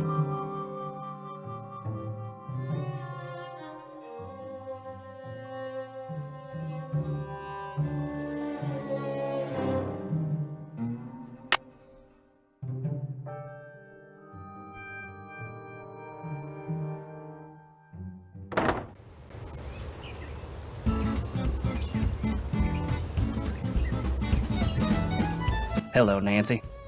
Guess I'm gonna be blushing every time I see you now. Because of that cellar thing, you don't have to be embarrassed, as long as you level with the Raleighs like you said you would. Actually, I'm kinda glad you came by. Something I need you to do for me, if you wouldn't mind. You bet. This chicken coop's been a thorn in my side ever since I got here. The wire I need to fix the hole in the fence was supposed to be delivered today. but it's not here yet, and the Raleighs just called and asked me to run an errand for them tonight. So if you could keep an eye out for that chicken wire and patch that hole as soon as it gets here, the chickens and I'd really appreciate it. Will the wire get here before it gets dark? Doesn't look that way, but you still have to put it up, even if it means working at night. Just be sure to wear gloves. I'll leave my pliers out. If you have to do it at night, that's okay. There should be plenty of moonlight. You'll be able to see fine. Just make sure it gets done, because if it doesn't, the coyotes are gonna have themselves one heck of a banquet, and you're gonna be in a lot of hot water. No problem. Now, is there something I can do for you? May I see that letter you said Francis Humber wrote to your great-aunt? Sure, got it right here. When I heard you were a detective, I started keeping it on me. Thought you might snoop through my stuff or something. Thanks for letting me see it. Dearest cousin Ellie, my beloved Dirk is no more. I shall never see him again. And now you will never see me again, for I am on my way east, there to spend the rest of my life. I will never return to the territory of Arizona, not even when my father, and was quite clever himself. Then, thanks to my father, he was arrested. Perhaps he wrote me from jail and his note was lost. Or perhaps he grew to hate me. Where was the jail that Dirk Valentine stayed in after he was arrested? Do you have any idea? Probably the one over in Dry Creek. It's a ghost town now, but the jailhouse and a couple other old buildings are still standing. At least they were last I saw. Is it far from here? On your way to Mariazzi's, look for the trail on your left that heads towards Shadow Mountain and stay on it till you get there. It's about an hour and a half's ride. This got something to do with the treasure? It might. Well, let me know if you need anything else. I'll let you get back to work. Appreciate it.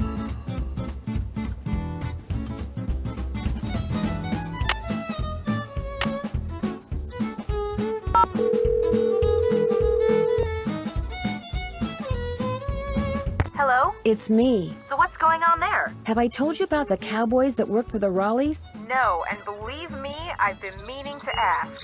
Well, Dave Gregory, he's the foreman, and he's very cute, Bess. Wouldn't you know it? Anyway, I caught him secretly digging around in the cellar. He knows about Dirk Valentine's treasure, too. What about the other cowboys? Tex Britton, the head wrangler, the Raleighs fired his sister when they lived in Phoenix. At first, he denied it. Then when he finally admitted it, he said he lied because he knew the truth makes him look bad. Yeah, it makes him look like he's been sabotaging stuff at the ranch to help his sister get back at Aunt Bet and Uncle Ed. He says that's not true, that he doesn't even blame the Raleighs for firing her. Words are cheap, Nan. Keep an eye on him. I found a green bottle with a bunch of love letters from Dirk to Francis inside. Love letters? I love love letters! Was there anything in them about the loot he'd stashed for her? No, but there are references to some of her favorite things. And since the letter that Dirk wrote to her from jail mentioned that her favorite flowers will help her find the treasure. They might help you figure out what they are. We're stuck here while you get to read love letters? Okay, George, we're suing the airline, both airports, and the weather service. I found an old beaded handbag that may have belonged to Francis Humber. Was there anything in it? No, but if it's the bag that Dirk mentioned in one of his love letters, it could hold some sort of clue. What does it look like? Well, there's a bird on it, but the beads have completely fallen off this one section. However, it does have the name of the manufacturer at the bottom. It was made by the Chicago Mercantile Company back in 1881. That's one of the companies in my book. Is there anything else on it?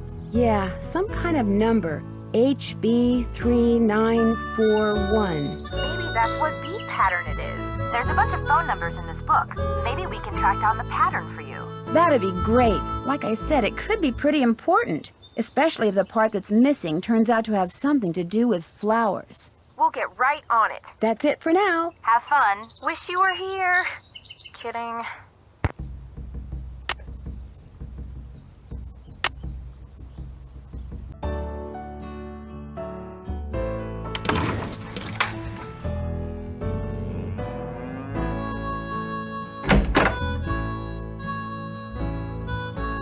You still here?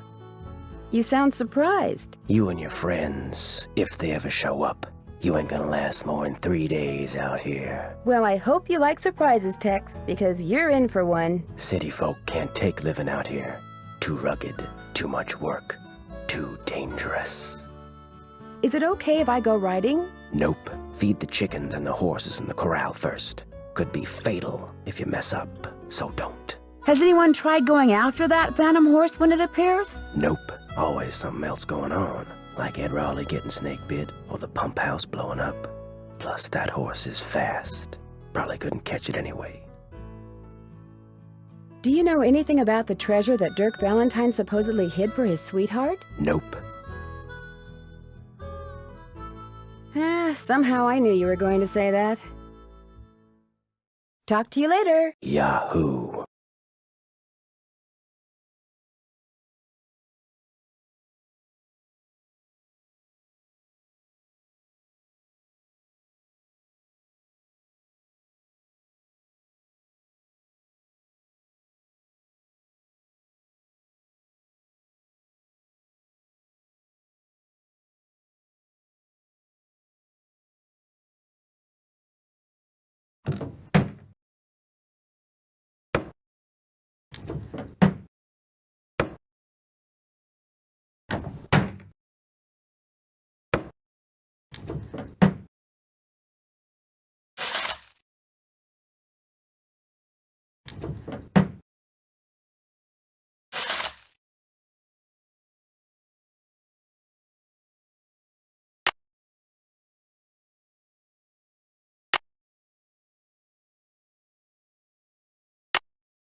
Okay, chickens, come and get it.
Hi there. You two aren't too shabby looking either.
Need something?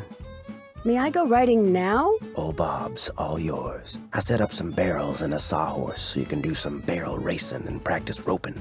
Whenever you're out there, I'll watch you and time you. If you get good enough, like say, you get your time below 10 seconds, and if you can lasso the sawhorse like say, 4 times out of 5, I'll give you your very own lariat. You can practice as much as you want whenever you want.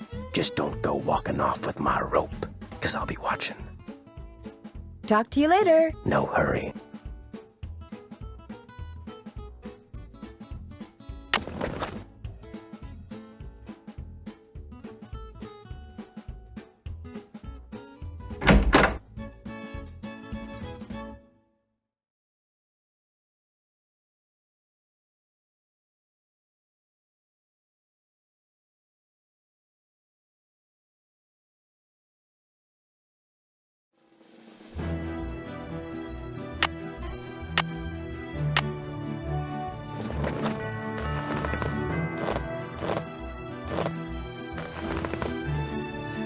Come on, Bob.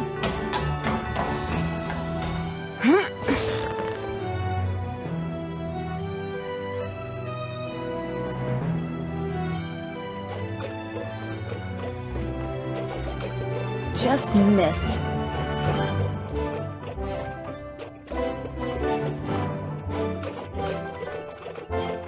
Perfect.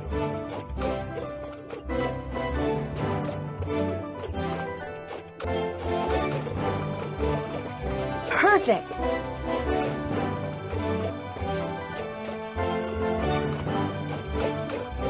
Rats, I was this close.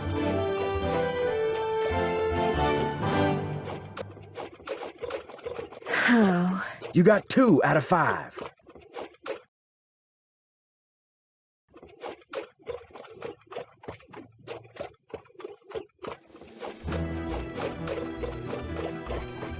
Yes!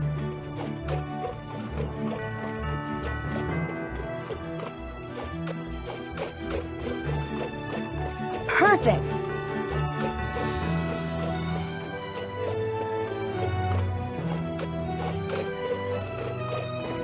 Yes!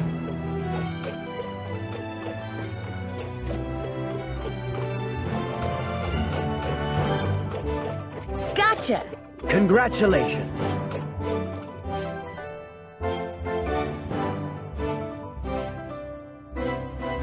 Yeehaw!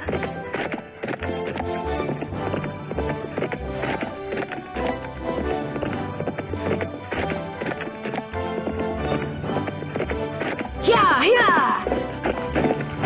9.5. How about that? You did it. All right! Now I can get my own lariat. I did the barrel race in under 10 seconds and roped the sawhorse 4 out of 5 times. Do I get a lariat?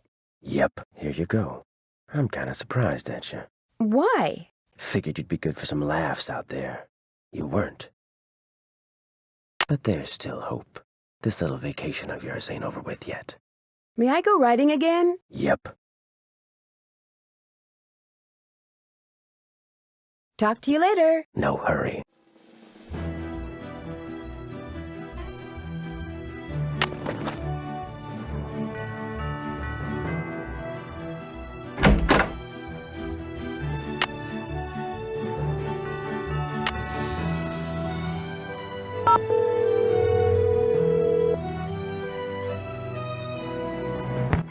It's me. So what's going on there?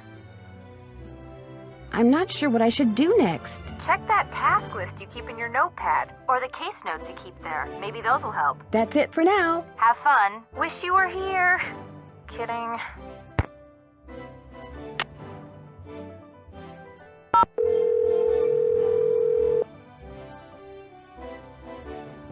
Charlene Purcell's office.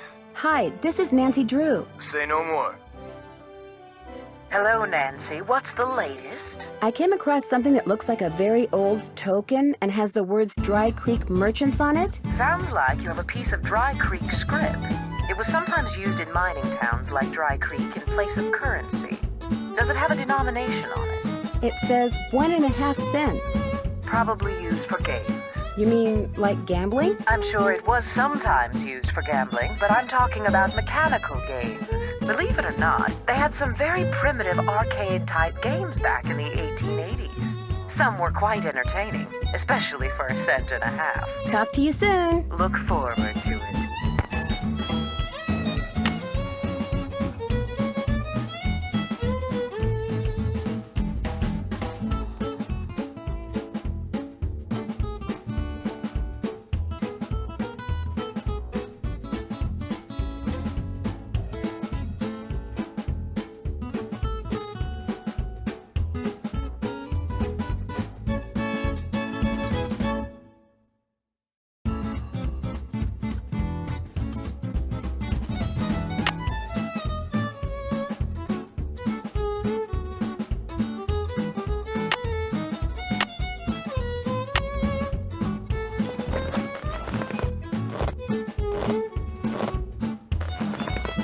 Come on, Bob. Good boy.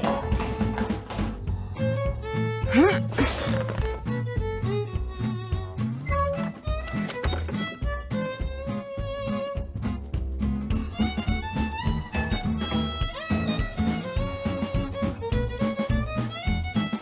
That looks like Mary Yazzie.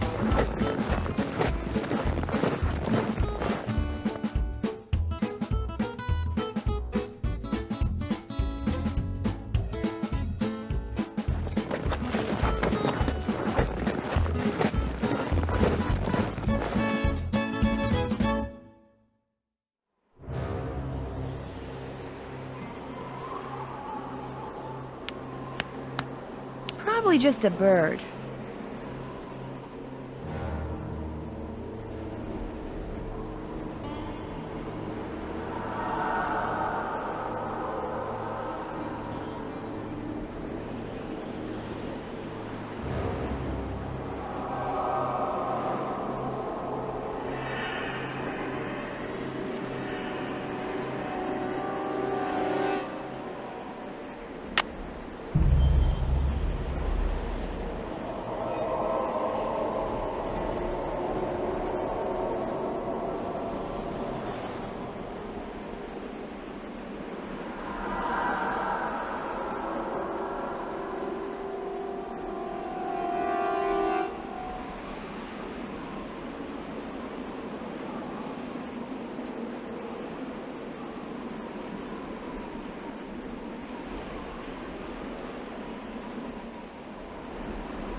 Yikes! The walls in there look like they could fall down any second.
Hernandez. Hello, Sheriff. It's Nancy Drew again. Hello, Nancy. What can I do for you?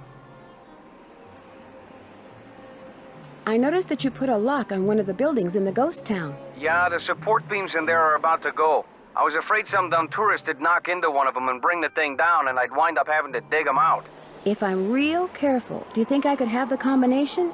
It's just an old shack. There's nothing to see in there. I'm just curious. Amateur detective, remember? I'll lock the place back up when I'm done. Well, if you swear you'll be careful. I'll be extremely careful, I promise. Let's see, where did I put that combination? Ah, here we go.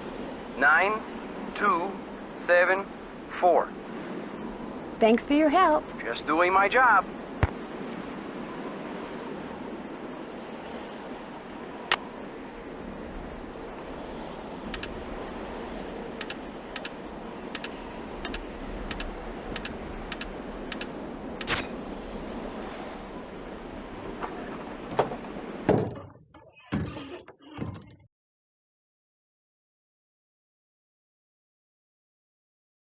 An electrician's manual. Wonder what that's doing here.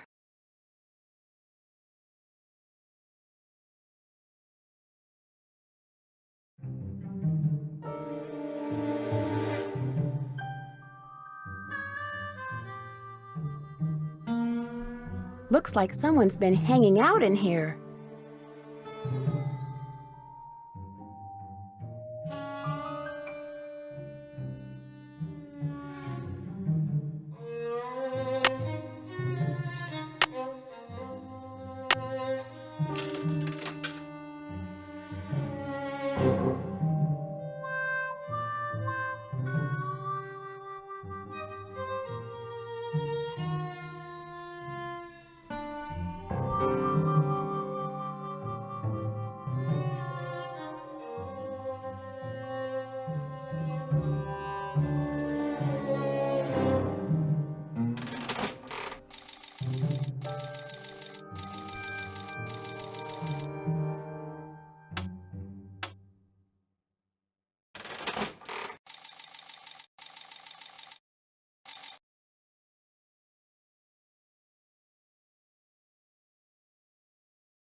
Even the crumbs are crisp.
That wasn't there before.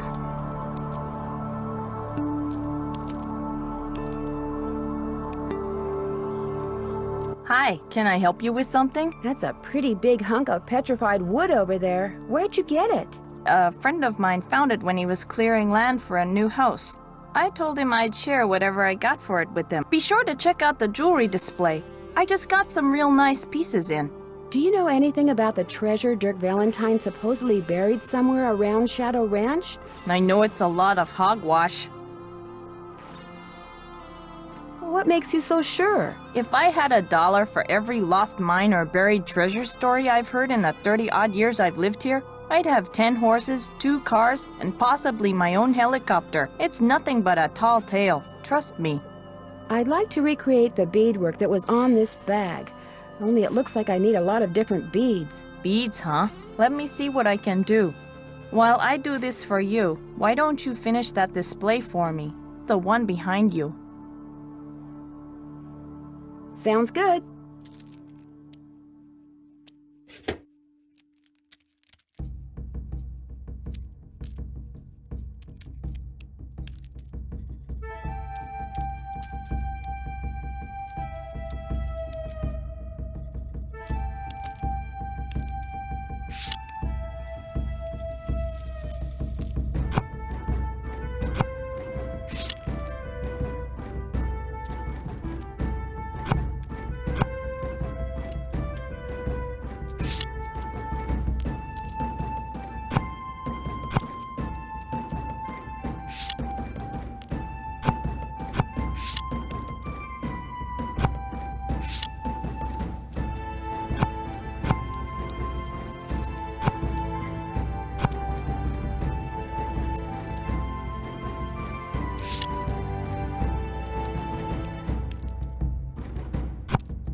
There, that looks right.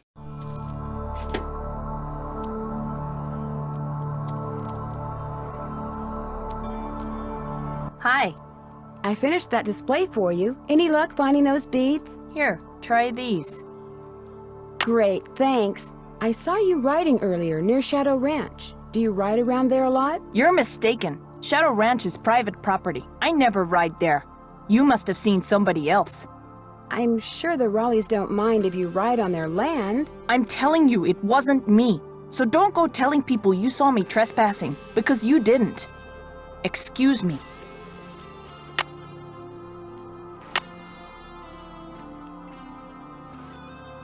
Can't check that off. Check. That's done. That's done. I'm finished. That's done. That's done. Can't check that off till it's done. Can't check that off till it's done. That's done. That's done.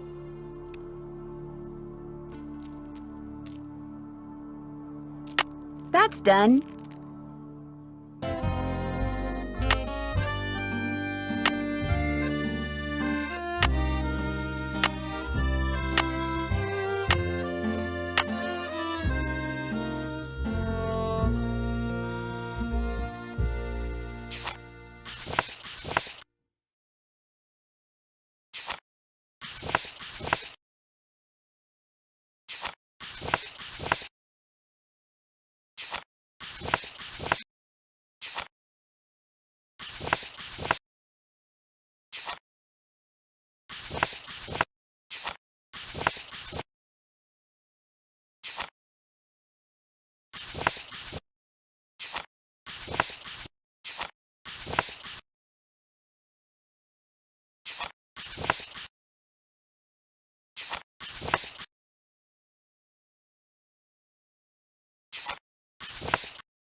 Perfect!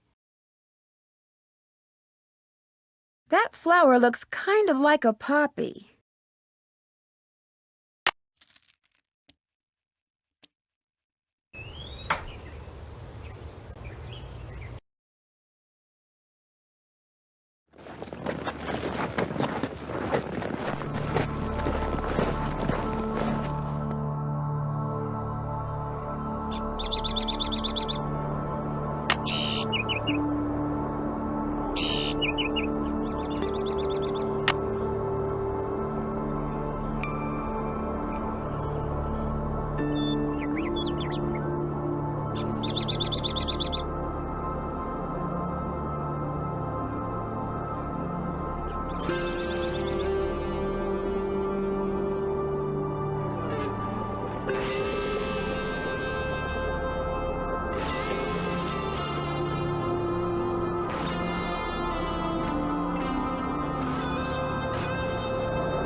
Heck, why walk when I can ride?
I need a rope.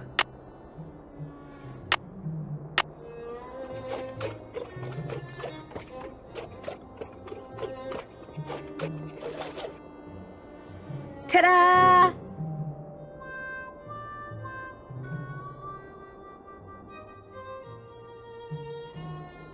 I can't get my map out now.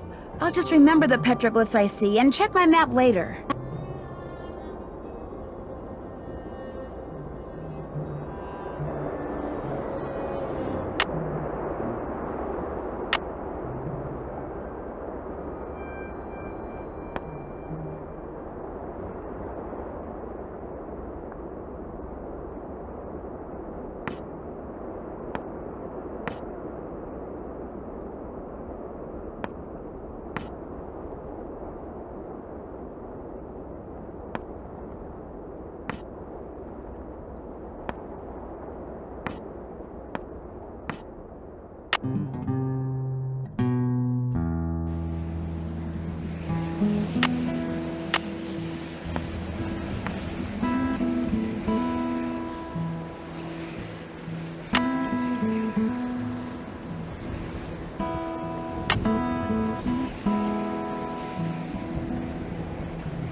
Beneath Cappy's keys, Pappy's name, please.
Charlena Purcell's office.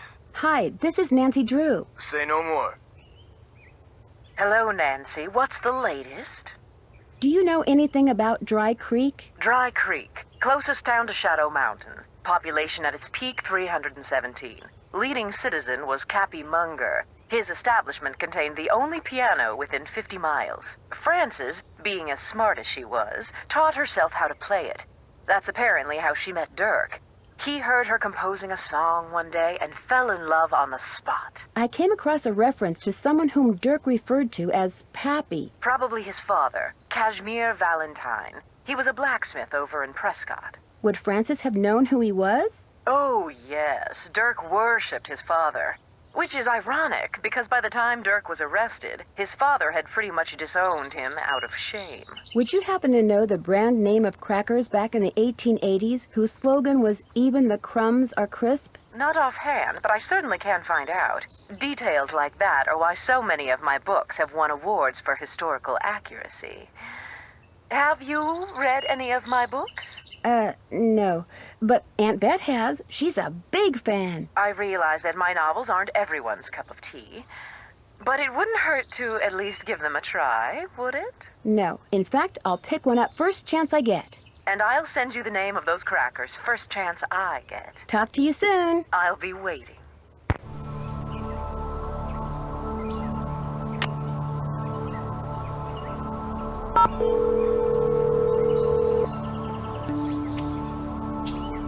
Now what? Hi, Frank. Nancy, what a relief.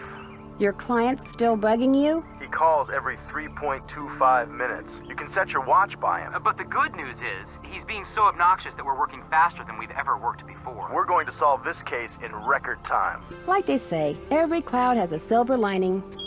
Uh-oh. Incoming call. Think it's him? 3.25 minutes. It's him. Want me to hang up? No. He can leave a message. So what's going on there? There's a real honest-to-goodness ghost town near here. No way. Have you been there? Yep, and even though I went by myself, I'm pretty sure I wasn't alone. What do you mean? I heard strange noises. Maybe it was a backpacker or a prospector or something. You know, someone just passing through. But why would they hide? Why didn't they show themselves? Maybe they hadn't bathed in a long time. Or maybe they were... ghosts. As usual, Joe, you're a big help. Catch you later. Stay safe. Watch out for varmints.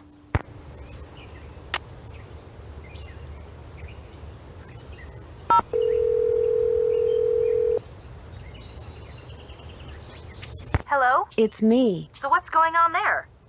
How about some hints? I think that can be arranged. What do you need? That's it for now. Oh, and thanks for sending me that bead pattern. Thanks for giving us something to do. Bye.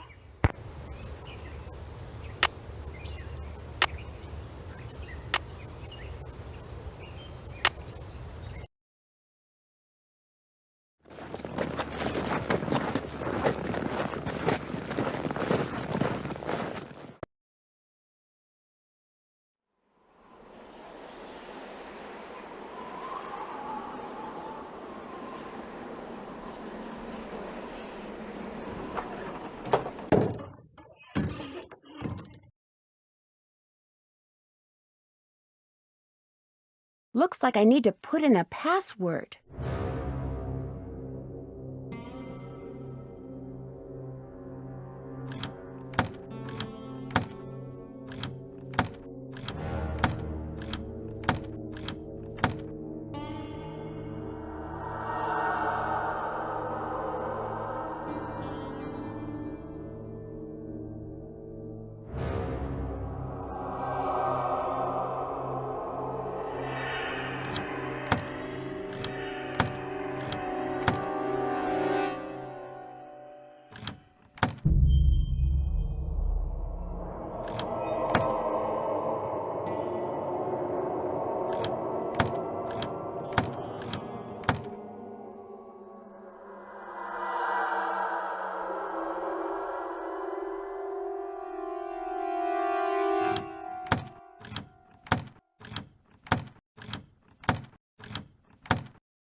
Take your forks and a crank to the Beady Eyes Ranch and make sure you see what's below. When you stick the forks in and give it a spin, off toward my treasure you'll go.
If I ask, maybe Mary will let me borrow these.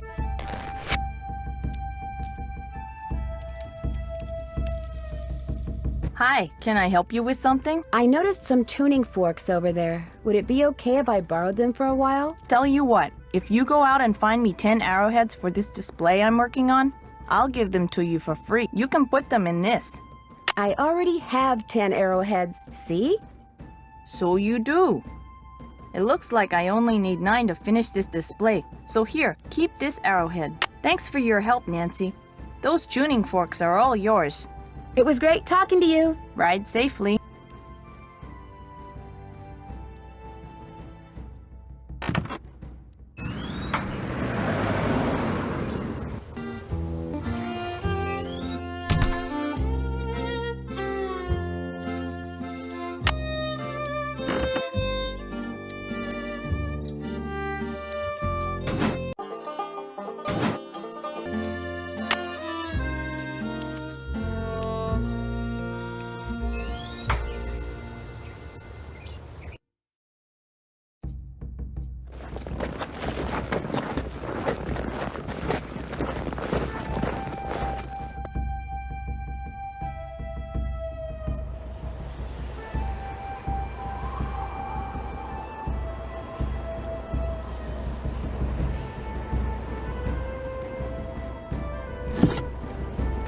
I'll bet Dirk custom made this, which means I better not go messing around in there. I saw a design just like that in Cappy's. Maybe I'm supposed to do something with it there.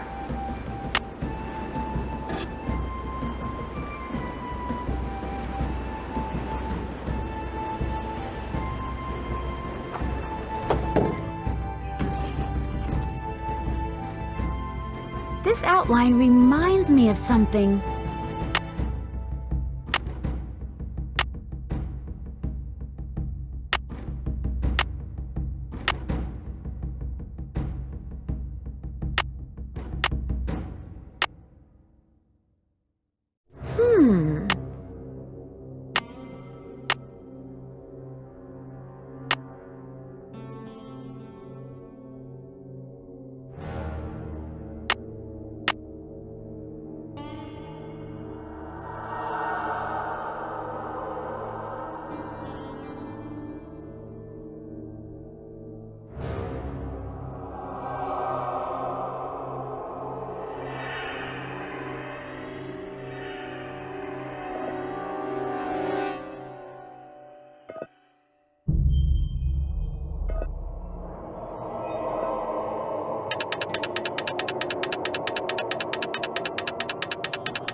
Now go and peek beneath Zebra Rock, but you'll need a magnet what's there to unlock.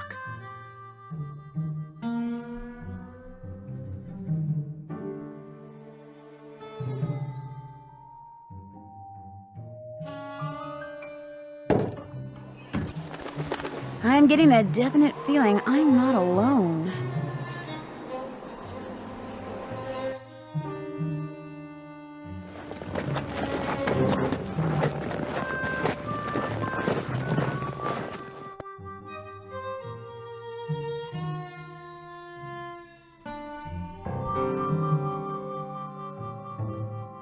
That looks like Mary Yazzie and Tex?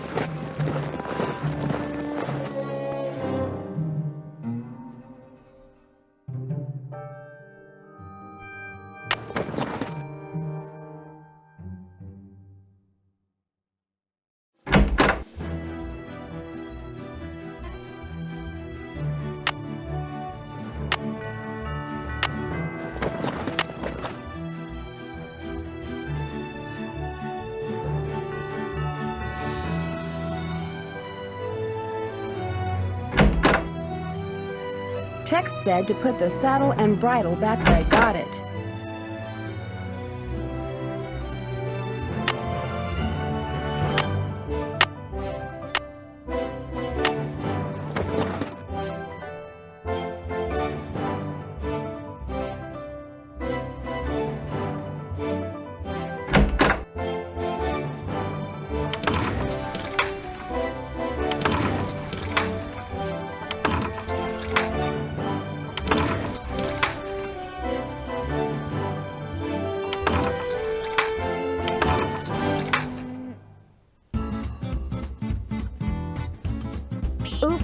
Dave said to wear gloves.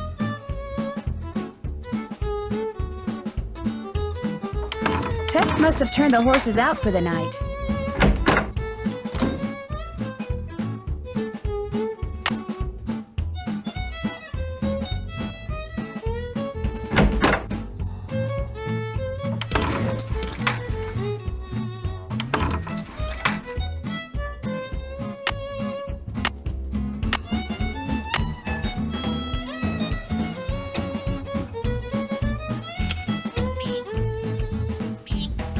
That doesn't look right. That doesn't go there.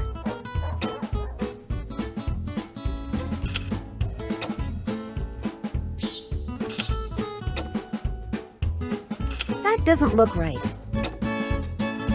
That doesn't look right.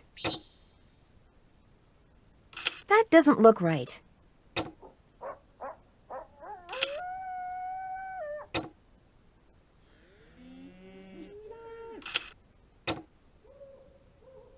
That doesn't go there.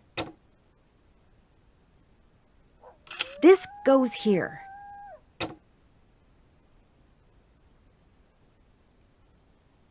That doesn't go there.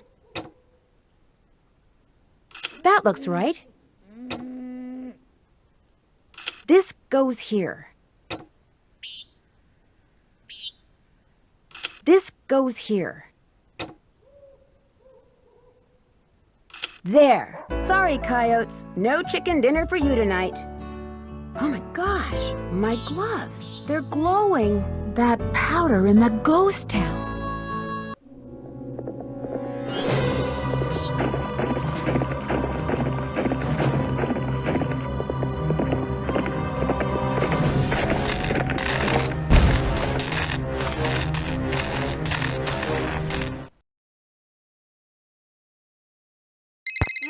Phantom horse again? Was anything sabotaged? The power lines going to the ranch house were either cut or were otherwise disconnected from the house. You mean you don't have electricity? We have a generator. It's pretty noisy, but it sure beats the alternative. But listen to this. When I was exploring the ghost town, I got this powdery stuff all over my gloves. And last night, when it was dark, my gloves were glowing. Glowing? Like the horse? Exactly like the horse. Maybe it glows because someone rubbed some kind of phosphorescent powder all over it. And if you found that stuff in the ghost town, that must be where he or she has been hanging out.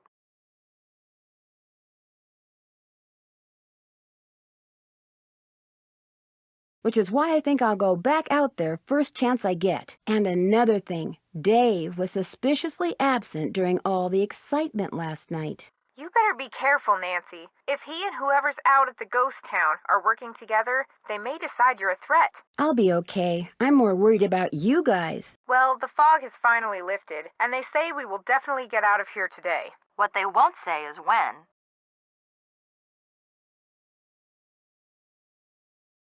It looks like I'm going to need a magnet. Any hints as to where I might find one around here? I bet if you just go to the kitchen and chill for a while, you'll find one. All you have to do is stick to it. That's it for now. 2 words, Nancy. Call us.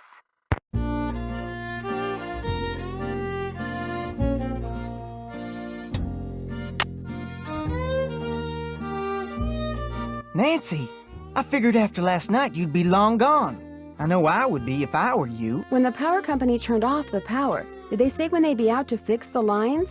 No, they had no idea when they'd be able to send somebody out here. And if that generator goes, I could be cooking in the dark for days, weeks. Well, not weeks, because no way am I staying here that long. I'm so freaked out now I'm not sure I can last one more day. Just hang in there. I have a feeling that all this is going to be over soon. Listen to you. Cool, calm, optimistic. I'm a wreck and you're a rock. Of course, you're also dead wrong and totally deluded, but I'm still impressed. What do you know about the treasure that Dirk Valentine supposedly hid around here for Francis Humber to find? If I thought there was a snowball's chance in Tampa that Valentine had stashed any of his loot here, I'd be tearing this place apart. Why? What do you know about it? I just heard about it, that's all. When I heard that rumor, I started reading everything about Dirk Valentine I could get my hands on. But the more I read, the more it sounded like he suckered Frances into believing he'd hidden something for her, just to give people something to talk about when he was gone. Want me to do anything before I go riding? Same old, same old. If you bring me all the ripe stuff from the garden, I'll give you a basket to fill up with eggs. And once you're done with that, you'll be good to go. Well, I'd better get going. Don't be a stranger.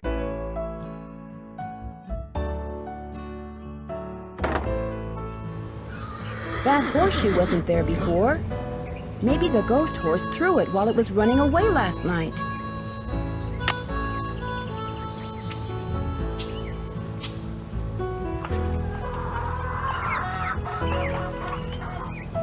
I shouldn't pick any vegetables until I have something to put them in.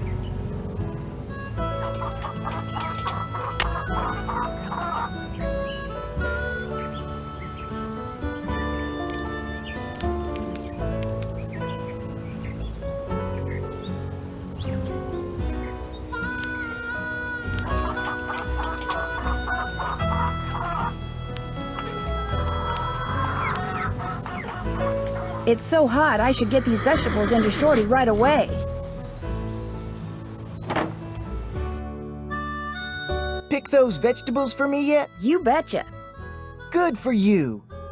Now, if you just fill that egg basket for me again, we'll be all set. Well, I'd better get going. Don't be a stranger.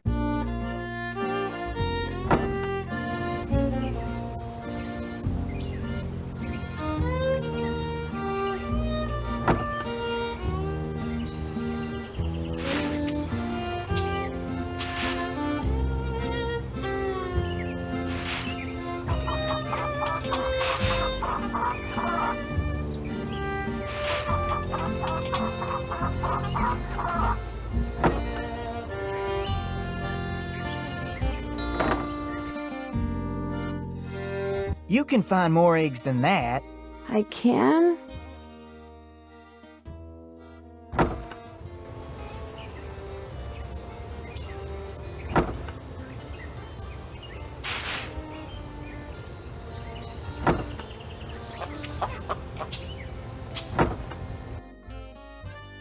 Got those eggs for me? Right here.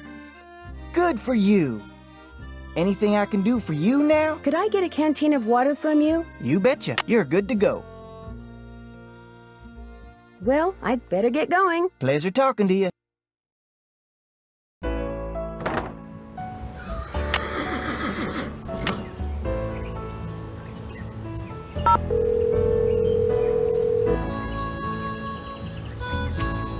SWGS, this is Geza. Hi, my name is Nancy Drew. Not too long ago, you provided this person I know with a map that showed the locations of mineral deposits in central Arizona. That's what I'm here for. Is it unusual for an ordinary citizen to request a map like that? Depends on which map it was. The number on it was PUB893A. Publication 893 Alpha. Let me get it on my screen here. Yeah, that's a map somebody'd use if they wanted to go prospecting in their spare time. What's this person's name? Shorty Thurman? Shorty Thurman. Yep, there he is. According to my notes, he'd just started a job in the Shadow Mountain area and figured he'd go looking for gold on his off hours. You keep notes on all the calls you get? In a bureaucracy like this one, you never know. When something goes south and fingers start pointing, it's always good to have your side of the story all nice and documented. How likely do you think it is that Shorty will find any gold around Shadow Mountain? Oh, he might find a nugget or two, but from the looks of the maps I sent him, any ore out there would be of such low quality that attempting to extract gold from it would be pointless. That's interesting. What is? Apparently, this Shorty person asked me if I knew anything about Dirk Valentine's treasure. Really? Do you remember what he said? As I recall, he'd heard a rumor that some outlaw had buried some kind of treasure near Shadow Mountain. He thought it might be in an old mine shaft or something. And what did you tell him? Nothing. I didn't know anything about it. Well, thank you, Geza. No problem. What did you say your name was again? Nancy... Drew. Nancy Drew. Asked a lot of questions. Didn't buy any maps. But she really appreciated your taking the time to talk to her. Be sure to put that in your notes too, okay? Got it. Goodbye, Miss Drew. Bye.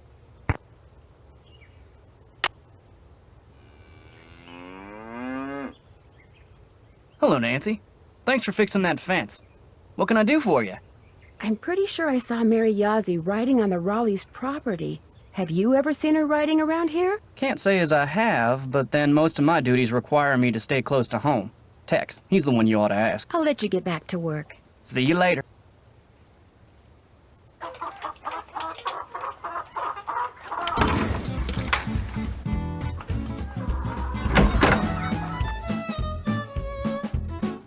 Need something?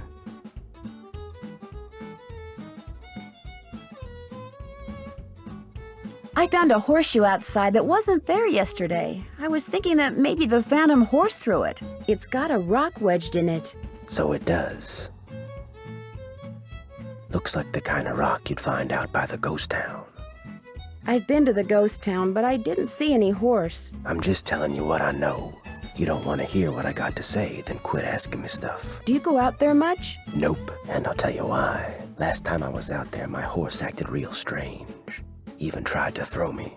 Was like he saw something I couldn't, something he didn't like, something that was telling him to stay away. Did I see you and Mary Yazzie riding together? Me and Mary Yazzie? Course not. Why, I ain't said more than 10 words to her since I got here. You're imagining things. Is it okay if I go riding? Nope. I took a bridle apart, oiled the pieces, and left them in that can on the shelf. You can't ride till you get the bridle put back together right. I put the bit next to the can. Talk to you later. Yahoo!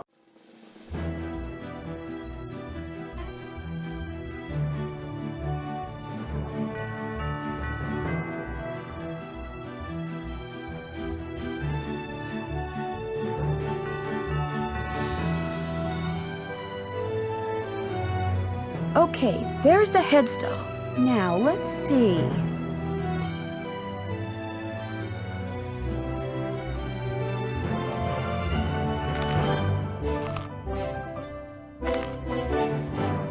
I'm getting there.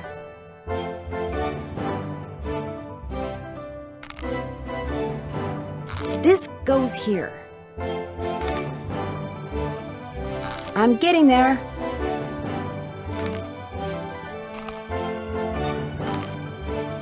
This goes here. That looks right.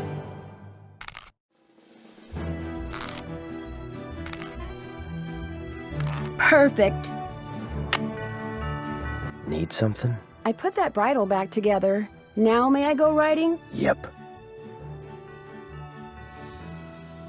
Talk to you later. If you last that long.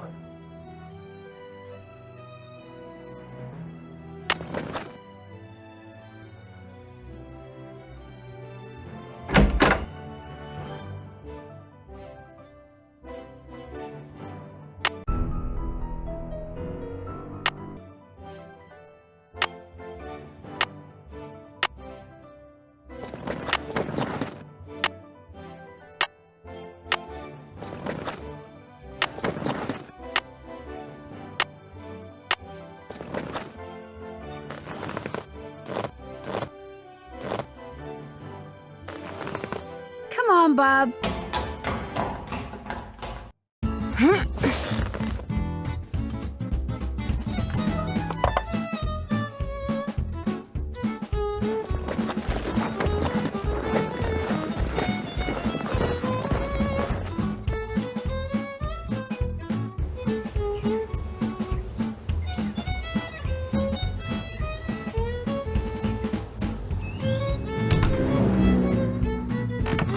Hi, can I help you with something? Tex told me about, you and him. He did? Yeah, I kind of tricked him into telling me. I don't believe it. He swears me to secrecy, then goes blabbing it to some teenager? Oh well, it was bound to come out sometime. That's kind of what Tex said, too. I mean, we're in love. What's the big deal? Right, you're in love. What's the big deal? Wait a minute. He didn't tell you anything, did he? You tricked me. Oh, you're good. You are good. Why do you think you have to keep your love for each other a secret? Tex knows the Raleighs and I have been arguing about that property I want to buy. He's afraid if the Raleighs find out about us, they'll think he's collaborating with the enemy, and fire him. The Raleighs wouldn't do that. I think the real reason Tex wants to keep it a secret is because he's got this rough, tough loner thing going. I think the idea of changing his image scares him. Knowing Tex, that does make sense. Anyway, Tex and I are in love. We tried to keep it a secret, and we blew it.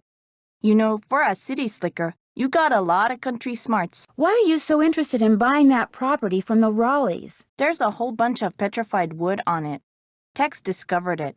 Every so often, he'll bring some pieces in, and I'll use it in my jewelry or try to sell it. It was great talking to you. Ride safely.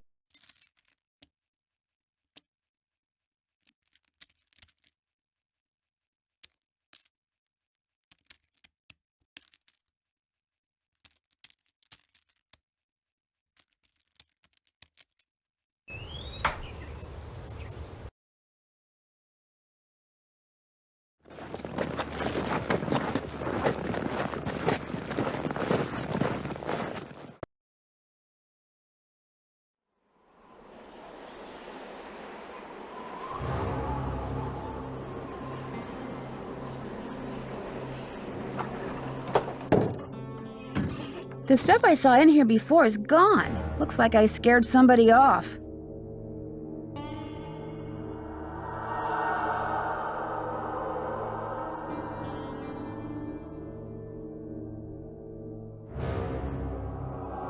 Maybe this is the key to the jail cell.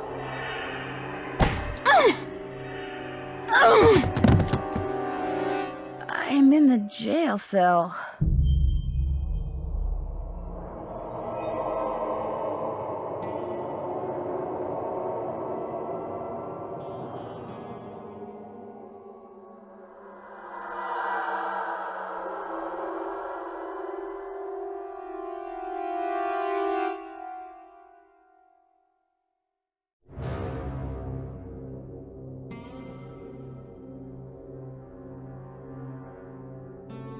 So far, so good.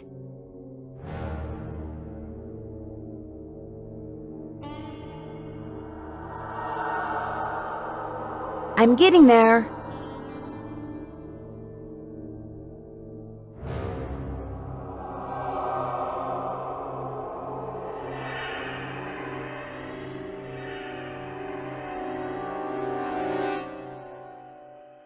Very good. Underbank lamp.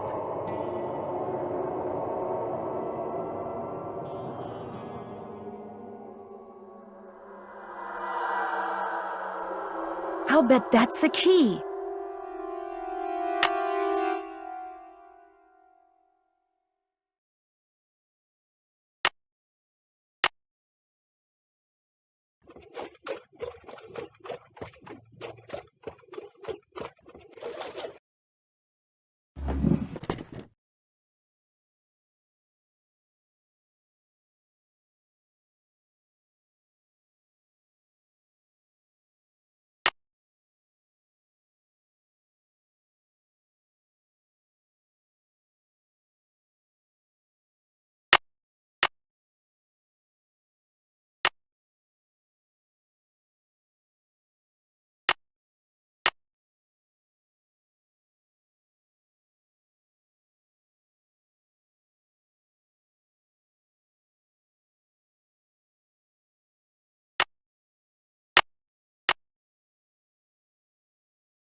These old bricks must be good for something.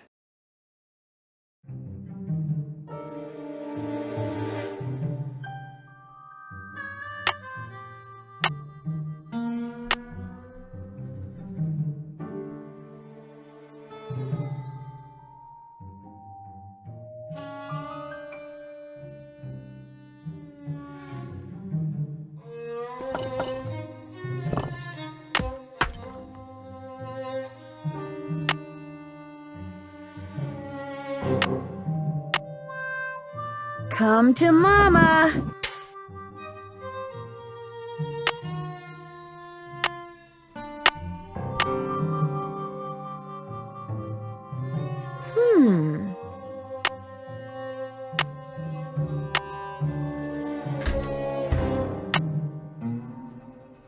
Whoever clobbered me must have dropped this.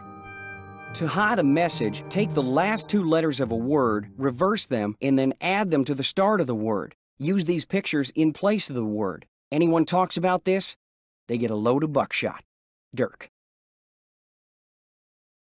To hide a message, take the...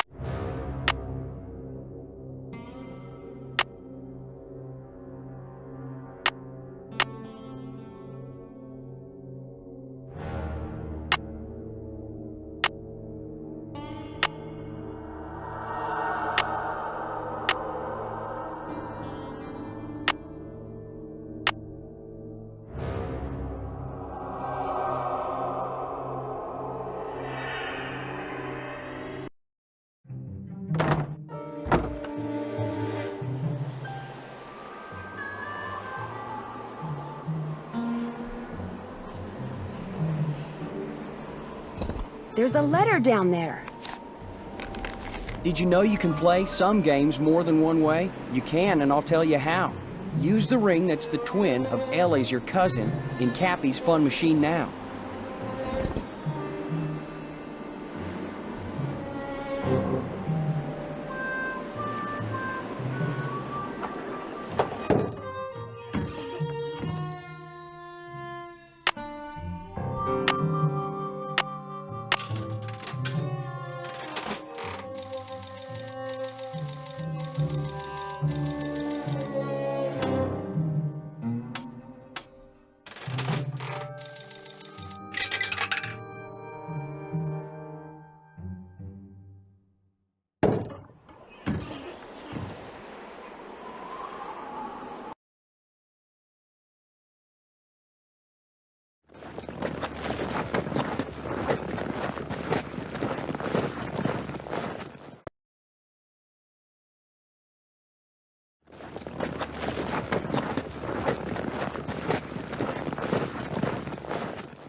Hello, Nancy. Something I can do for you? It seems that Mary Yazzie and Tex have a thing for each other. Tex and Mary Yazzie? You gotta be kidding me. They're keeping it hush-hush because Tex is afraid the Raleighs might not approve. Can't see why the Raleighs would care. Less, of course, they dislike her as much as she seems to dislike them. And even then, I can't see where it'd be any of their business. You got a steady back home? Steady? You mean boyfriend? Well, sort of. What about you? Do you have a girlfriend? Never mind. I'm sorry. I shouldn't have asked. Forget I said anything. So what else can I do for you? Did your great aunt by any chance leave you a ring? Sure did. It was her most prized possession. In fact, I got it right here. Seems to me Aunt Ellie said Francis had one just like it. I keep it on me for good luck. I know this is a lot to ask, but do you think I could borrow it for a while? Borrow it? What for? To tell you the absolute truth, I'm not really sure. Just take care of it, okay? I'll let you get back to work. Appreciate it.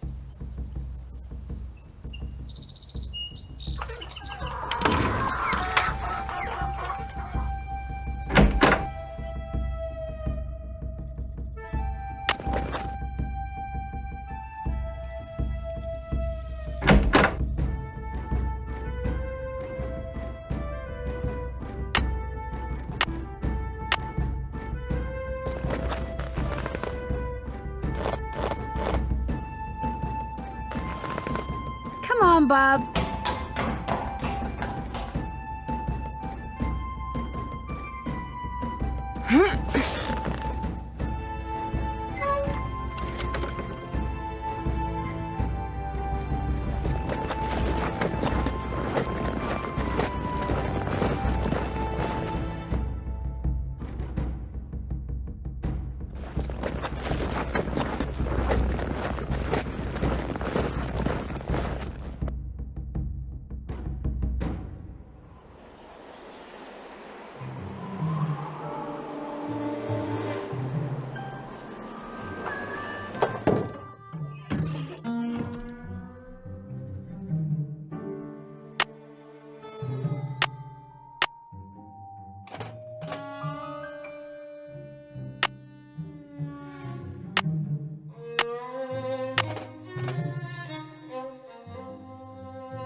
If I keep playing, I'm bound to win eventually.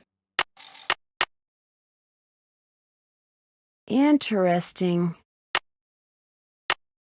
To hide.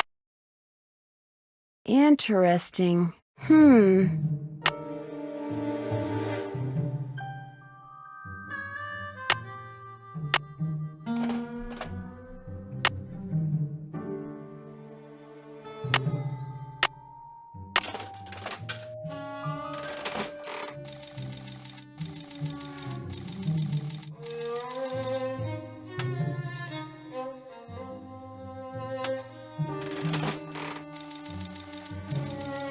I'm going to keep playing this game until I win, darn it.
Looks like a secret compartment. If you hope this task to ever complete, you must wind her up so she'll move her feet.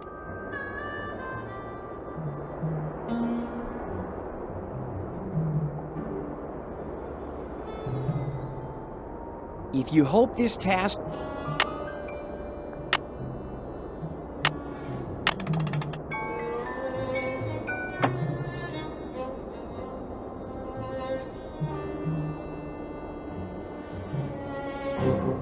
On the paper you got when you first began, draw lines between the pictures shown here.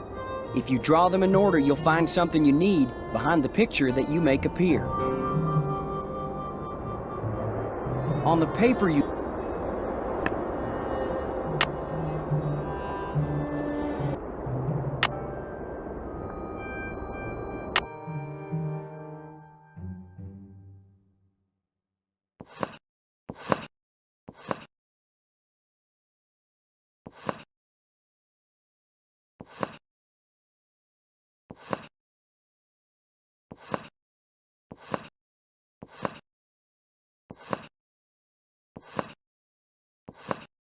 V. For Valentine, no doubt.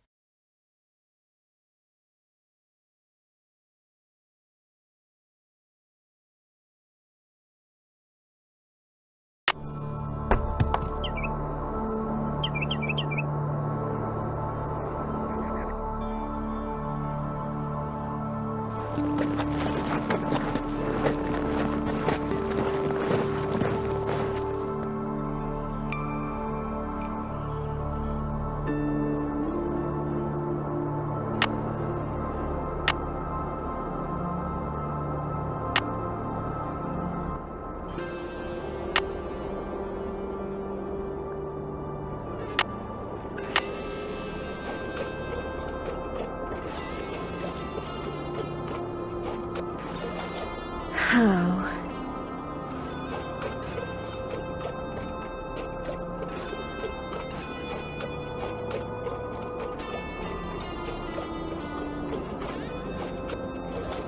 How?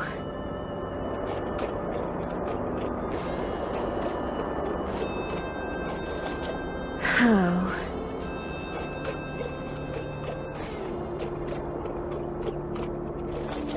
Missed.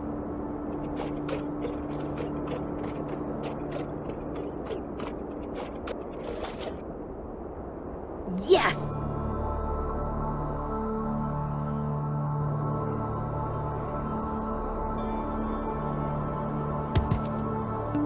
At Charlie's grave, hold this up, look around, and you'll see the trail to a gift to you from me.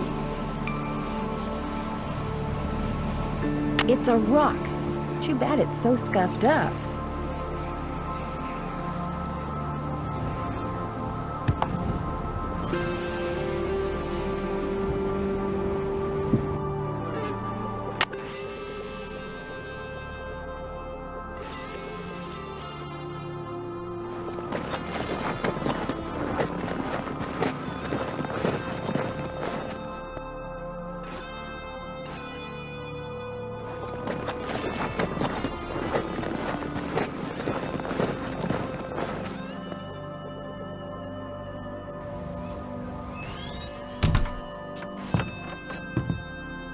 Hi, can I help you with something? I found this piece of rock in the desert. I'd really like to get the scuff marks off of it. Looks like it's been polished before. If I put it in the polisher, it'll buff up in no time. Let me see what I can do.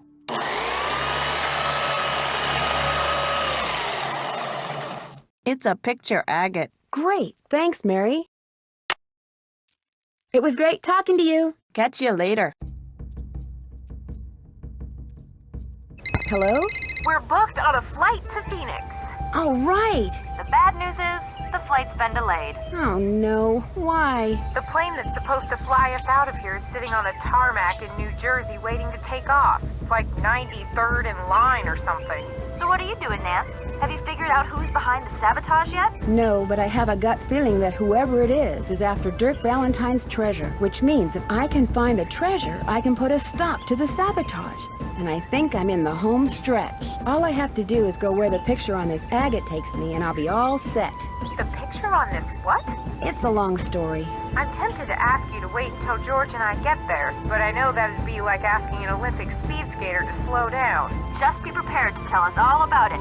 All right, I'll see you guys later. Have fun. Wish you were here. Kidding.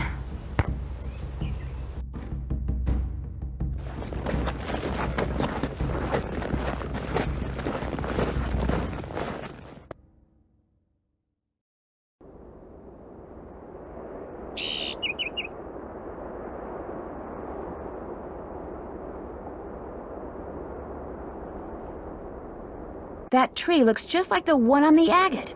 I think I'll grab Bob and head out in that direction.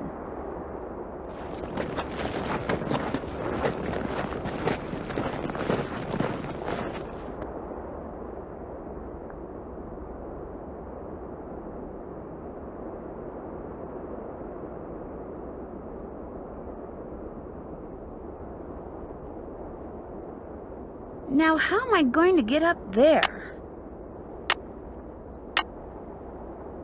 I could lasso that tree branch and pull myself up.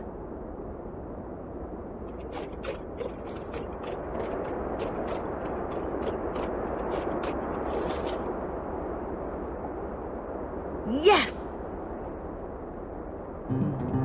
Ancient cliff dwellings. Awesome!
That looks right.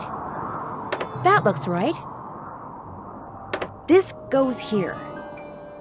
This goes here. This goes here.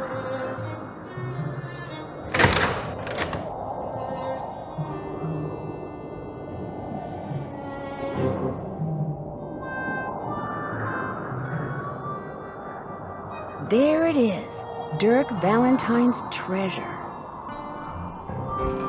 Solid gold hearts.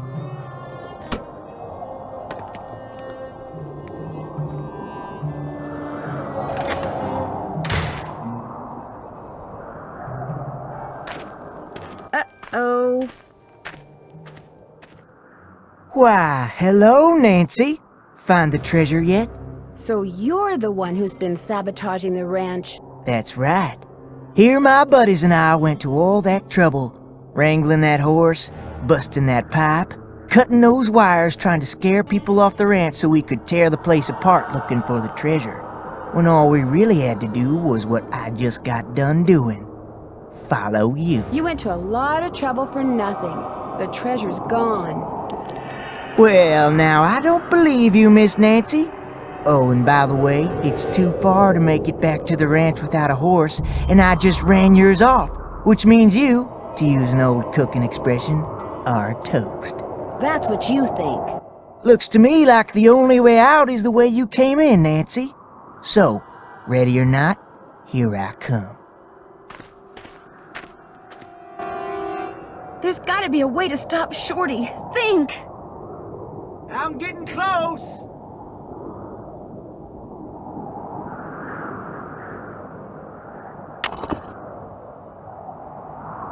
Just went through another door, Nancy!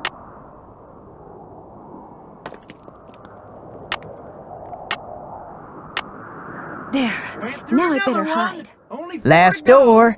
After I get the treasure, I'll deal with you.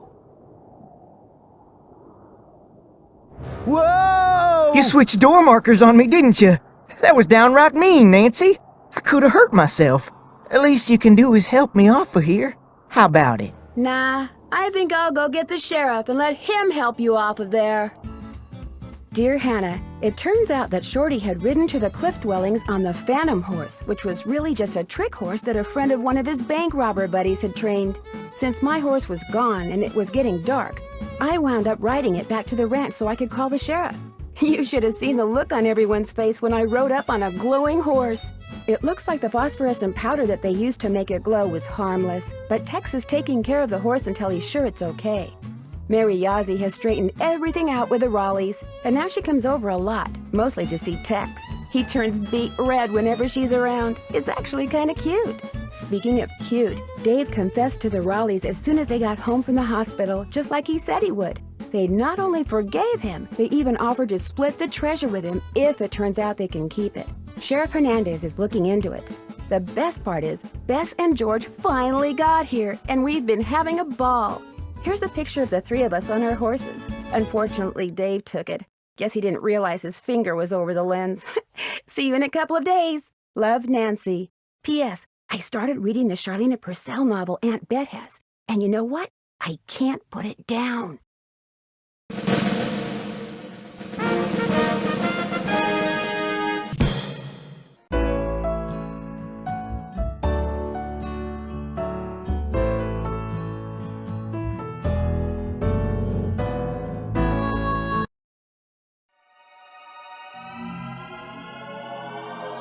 If dreams can come true, what about curses? Well, in my next mystery adventure, you can find out for yourself, if you dare. I've been invited to a creepy old castle in England to find out who or what is terrorizing its residents. Could it be that the spirit of a centuries-old witch has returned to seek revenge? And why, after 300 years, has the beast of Blackmoor returned to prowl the moors again? The answers to these and many other dark secrets will be uncovered in my next case, The Curse of Blackmoor Manor.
Bye.